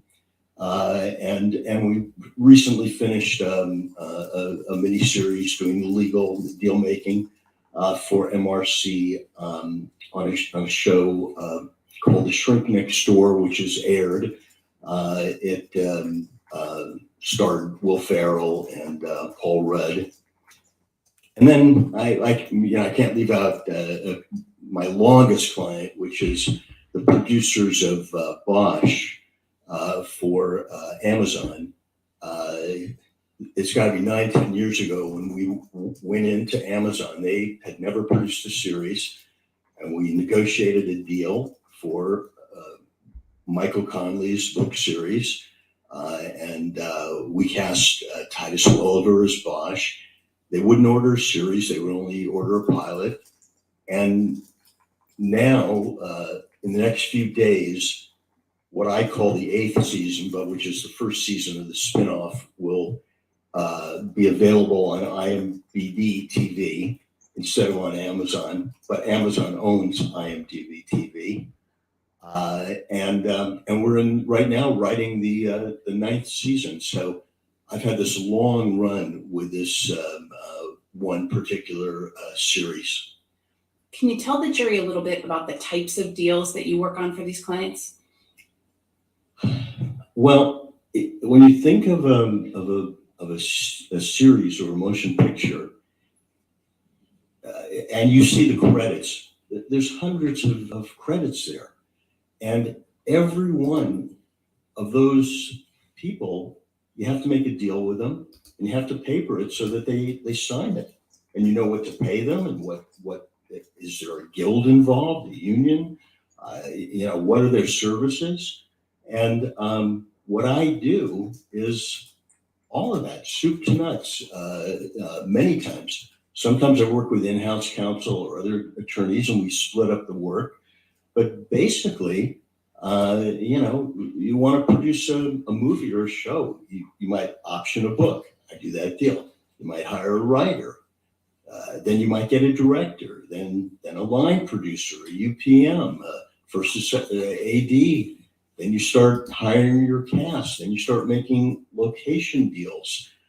Then you start renting equipment and props and getting releases for photos you might show or for people who might end up on camera. And then when you're done shooting, you're making deals for merchandising and deals with distributors. And in the old days, might have been for a DVD or for merchandising, a doll. And so it's really what I do is make deals. And all deals, I've been doing it for almost 50 years, but they're all the same. They have elements of time, money, credit, rights, and perks. And I have approached deals that way so that I've made myself relevant. When I started out, there were 3 networks and big studios. And an attorney said, well, I'm a TV lawyer, or I'm a feature lawyer. I just said, I'm a transactional lawyer. And so I've been able to adapt and make deals with Netflix, Quibi, YouTube, you name it. I've made deals. I mean, I recently made a deal with Hellman's Mayonnaise for an actress who was going to be an influencer for them on the web. And it was it was a good payday for this actress, but that's the way I look at deals. I'm a deal maker, and that's my practice. Mr. Marks, you testified that you have been working in the entertainment industry almost 50 years. How did you get started in the entertainment industry? I got started in the entertainment industry by being born in Hollywood, and it's our town industry, if you will. And I've always been interested in it. And when I went to UCLA, I took all the film classes there were. And when I went to UCLA Law School, it was by design because, number one, I couldn't afford the big law school. So UCLA was a public school. It was virtually free. I went to UCLA Law School because if you want to practice entertainment law in Hollywood, you go to UCLA or USC. Those are the schools where you kind of create your contacts and your network. And at UCLA, they had some of the best professors who taught entertainment law related subjects. So I took copyright, trademark, entertainment contracts, if you will. I took everything entertainment related. And that's how I kind of built the foundation for then my after law school career. What did you do after you graduated from law school? Well, I wanted to do entertainment transaction law, but I realized I could earn a little bit more money if I went into entertainment litigation, suing over copyrights and trademarks. And so I took the highest paying job that I could get out of law school, and was in 1973. And I did IP litigation, disputes over copyrights, trademarks, disputes over rights, things like that. And I was a low-level litigator, doing depositions or motions, Certainly not sitting at the, examining witnesses, except it might be in a deposition. And I did that for about, it was my first year out of law school. What did you do after that? Well, after that, I kind of made a decision that being a litigator wasn't for me. That I wanted to make deals, that I wanted my career to be about getting to yes. And that involved a lot of, conflict sometimes, but the goal was to get to yes so that both parties could work together. Because the goal was working together and creating the TV show, not making the deal. The deal makers had to step away so that you closed a deal and then people could live with that deal. And so I went to a transactional law firm, and I was there a couple of years, and I made deals. What kind of projects did you work on when you transitioned into that deal-making role? Well, this is, mid 1970s, and this law firm was hot, if you will, and some of my classmates were there. That's how I got the job. I had to take a cut in pay to go there. I'll never forget, I'm the second chair attorney in a big conference room at Fox, and we're trying to close a deal for our young client, George Lucas, to make a film called Star Wars, a Western space movie. And Fox would not give us the budget or the salary he wanted. And this is the God's honest truth. We said, okay, give us the merchandising. And famously, they gave us the merchandising because they didn't think there was value there.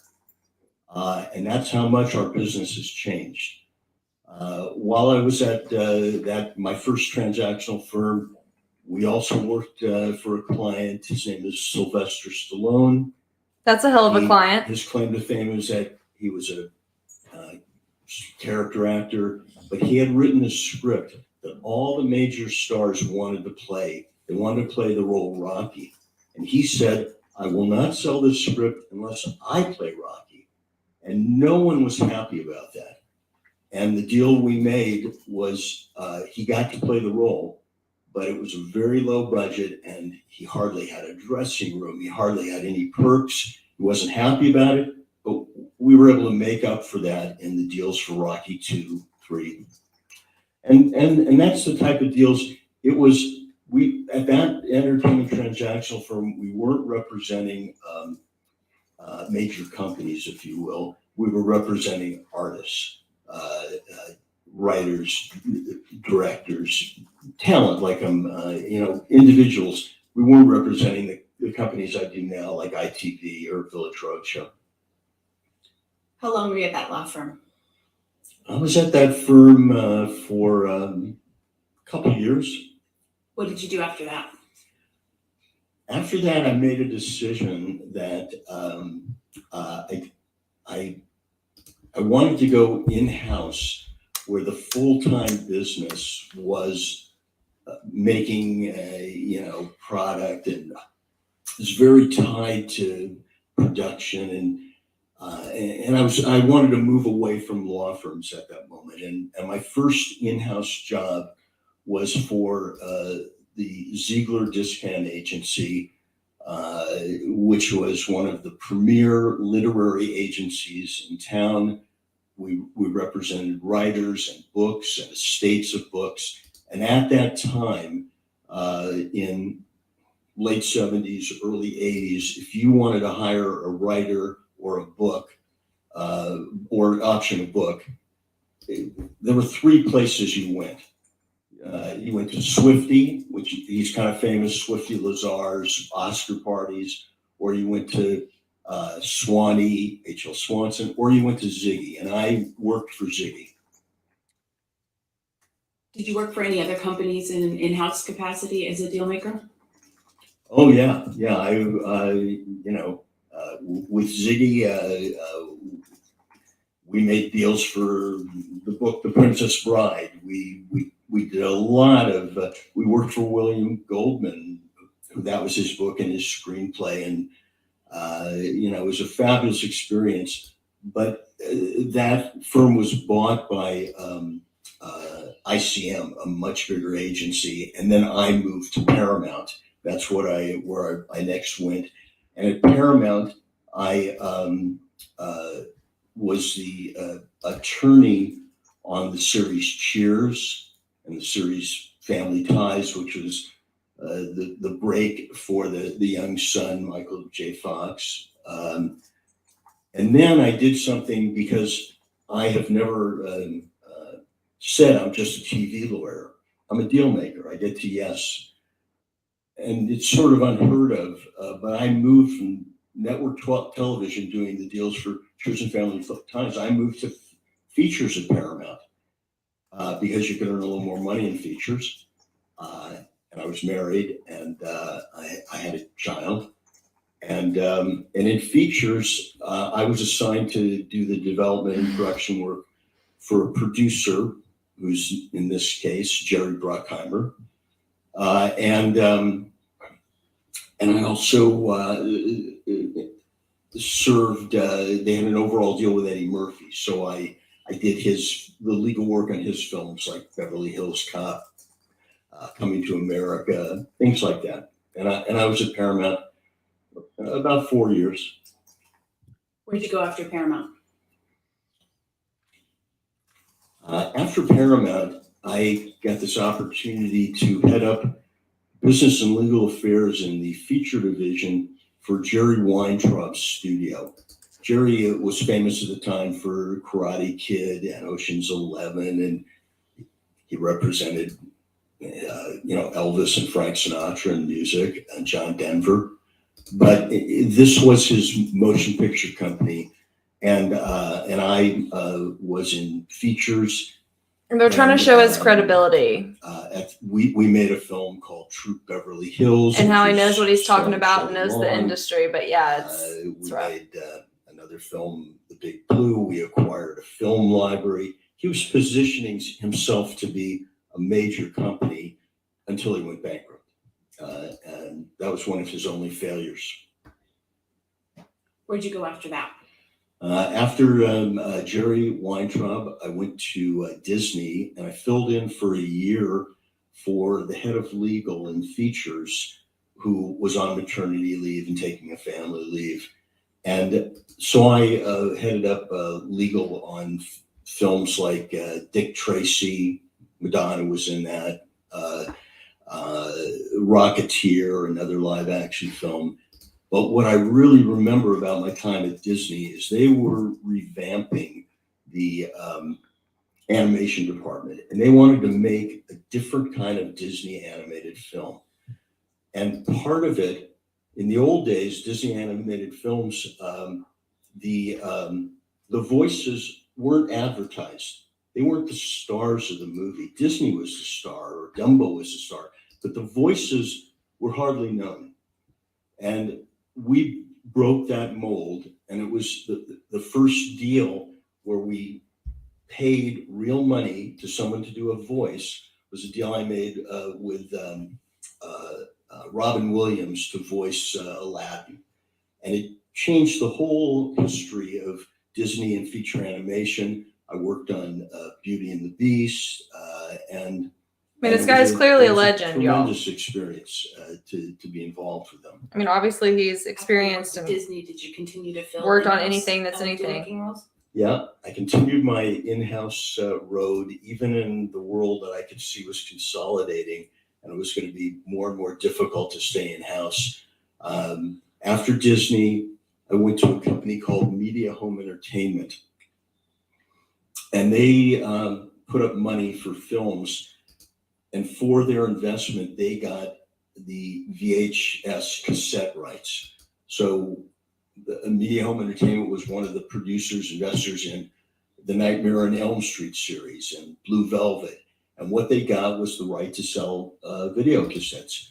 They also manufactured and sold the Jane Fonda videos or the NFL videos. And it was a great business. except the studios realized, are we crazy? Why are we letting another company sell video? We should keep that in-house. And so I was not only head of legal, but I was on the board of directors, and we sold Yes, he the company does. to Fox so that they could take Yes, the he does. assets and eliminate a competitor. Where'd you Yeah, I work love for this too. Um, I'm a public school baby, so I love the After public media school and pride. home entertainment, I went to a company called Kushner Lock. It was it was at a time in the business there was hundreds of independent producing companies because the networks couldn't produce for themselves. There were laws preventing it. And Kushner Lock, we produced Pinocchio with Jonathan Taylor Thomas. We produced a small movie called Freeway. It was Reese Witherspoon's one of her first roles. And it was, I was there for 8 years. It was a good long run.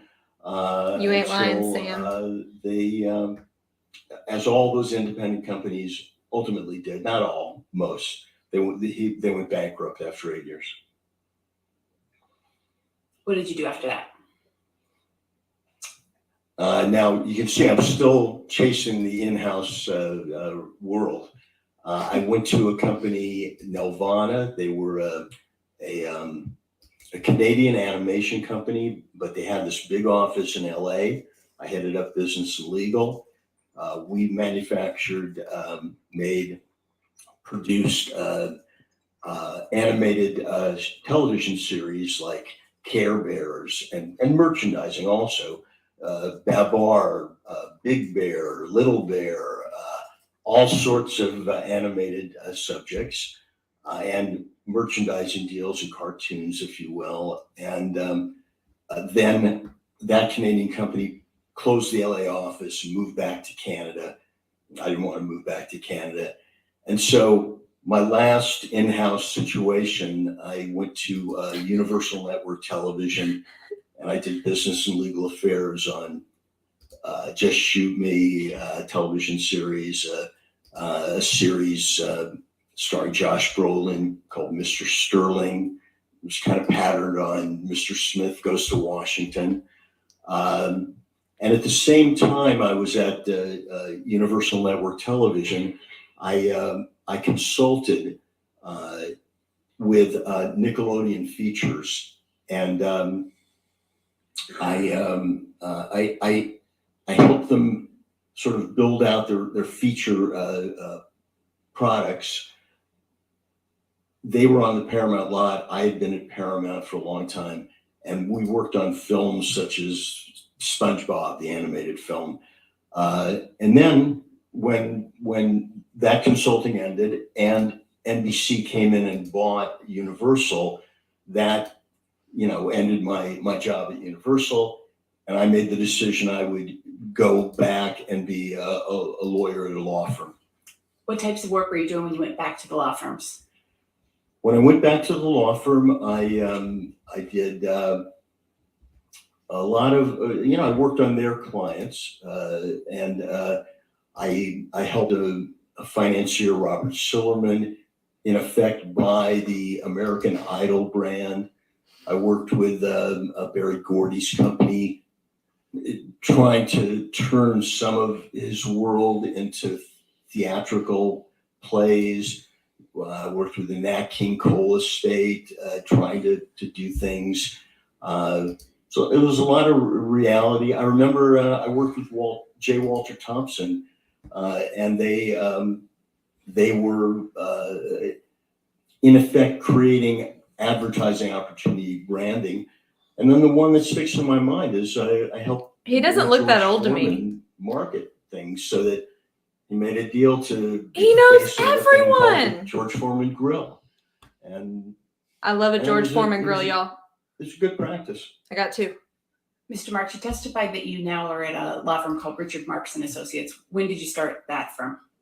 Well, after Hella the swag. firm I just told you about was called Greenberg Trowrig. It's a large international firm. I moved to a firm called The Point Media in 2006, and I was there for 14 years, doing much the same work that I do now. And then in 2020, right at the start of the pandemic, I went out on my own and formed Richard Marks and Associates. Over the course of your career, what, if any, changes have you observed in the deal-making space in the entertainment industry? Well, before I got involved in the business, most deals for writers were how much money per week and how many weeks. When I got into the business, it was already more complicated. But through my decades, all that's happened has gotten more and more complicated. Still the essential elements of time, money, credit. He's done it all, sounds like. Perks, money, whatever. But it's gotten more complicated. You had to deal with merchandising. You had to deal with sequels. You had to deal with all sorts of derivative works, video games, you name it, publicity, promotion. It all expanded so that making a deal that might have been, simple 30 years before now was a major production. And, lawyers became integral. You couldn't do a deal without someone who was going to dive into the boilerplate and make sure that it was right. Your Honor, I'm about to switch gears a little bit. I don't know if you would like to break now for lunch. That's fine. If you could approach us for a moment. I don't know. I don't know if they're trying to qualify him as a witness. It appears that way, but they've not done that throughout this trial yet. So I'm a little curious if they have retained him for that reason, to give opinions on him losing business because of this article and accusations. I don't know. I don't know where they're going with this, but dude is a motherfucking legend. He's worked with everyone on everything. Your Honor, before we take lunch, plaintiff would move in Mr. Marks as an expert in the entertainment industry. There we go.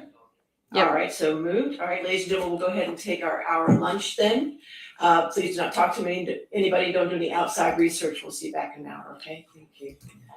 Ms. Marks, you can just stay there for a second, sir.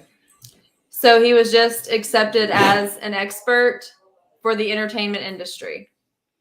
Stay there. So yes, they were qualifying him.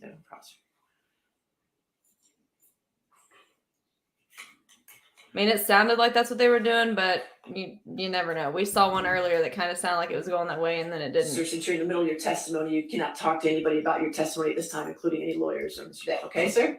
All right. All right. We'll be back. We'll be back at, let's make it 2:00. Okay. All right. Thank you. Okay, so let's do a quick recap. And then I got to go make some lunch. Maybe check in on TikTok. Wolf down some food and come back. Anything we want to cover real quick before we break for lunch? And then we will be back in an hour.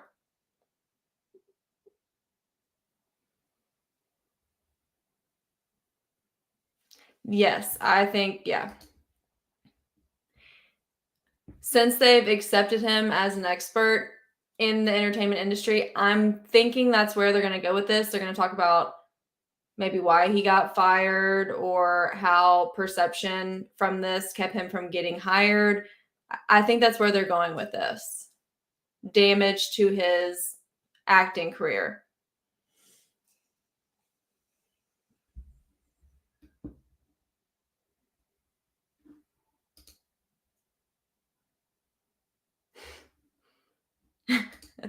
Dr. Curry. Yeah, I think that's where they're about to go with this. And if y'all watched the video I put up last night, it looks like Amber has also hired a entertainment expert, or she has an entertainment expert on her list. And I talked about that in last night's video.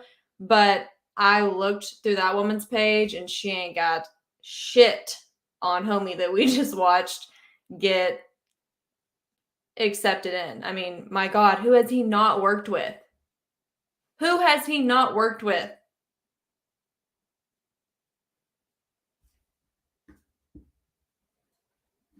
Oh, we do love us some Dr. Curry.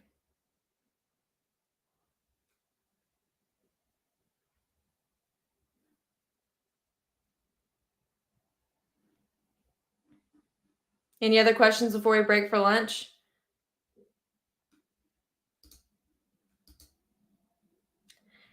It'll be interesting for sure. For sure. But if you would like to troll who I think might be Team Herd's equivalent to Mark's, go look at my last video, and I actually put a link to her website in there so that you guys could do your own little sleuthing skills should you feel the need to do that. I'm not saying that I know for sure that's who it is. It's just that name is on the witness list for Amber Heard. When I looked up that name, she calls herself the entertainment expert. So I'm assuming that's who they're talking about. If you want to go look at her website over lunch or watch my last video and compare that to what we're about to see from this guy.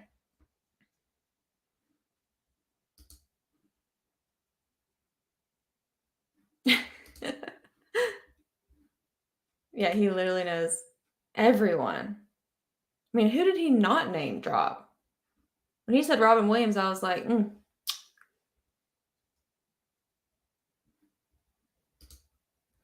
Any questions before we break?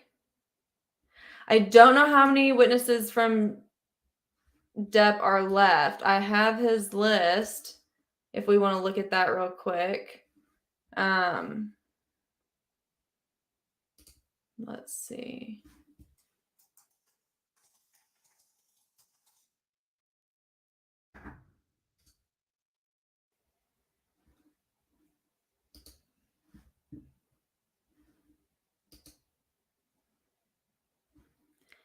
He had 42 witnesses on his list.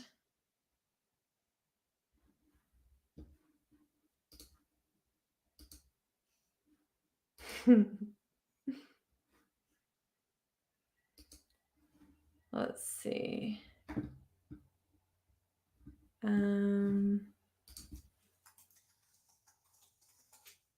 find my papers. I got papers everywhere. Okay.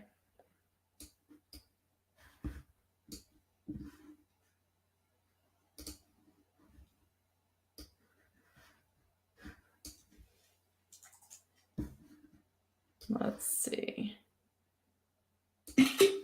There's quite a few. Let me get this up for y'all. And we can look at this before we go on lunch. Block. Yeah, I don't know who invited them today. Jeez. Okay, let's pull this up before we break for lunch. This is the legal documentation for Team Depp. Okay, I will not be able to see the comments for, well, maybe I'll just put them on the side. Okay. So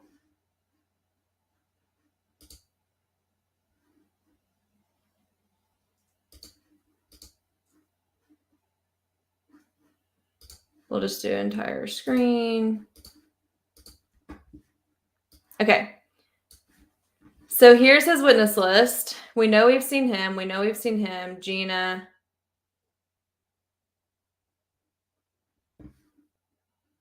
Seen.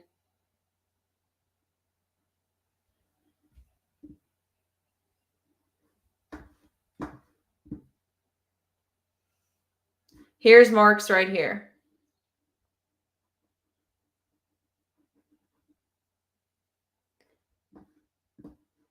One, two,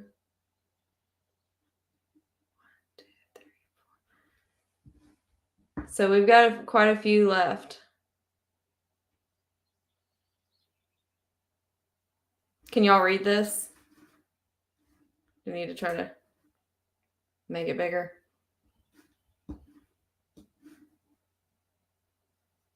But yeah, this number 30 is who they're questioning right now.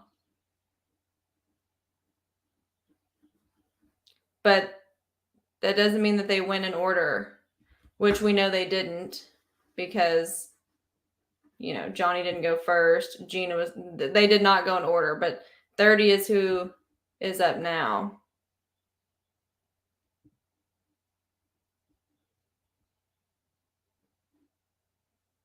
And I can add this on YouTube for y'all to look at as a post, or it's on my website too.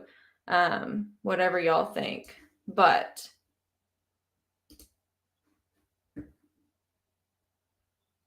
okay, are we good? We're going to break for lunch? Yes, they can decide not to call someone. So add that as a post on YouTube so y'all can look at the witness list. Yeah.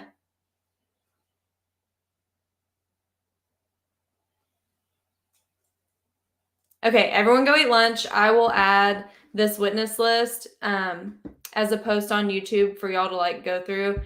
We can reconvene and see who's left. And I will see you guys after lunch. So in 50 minutes.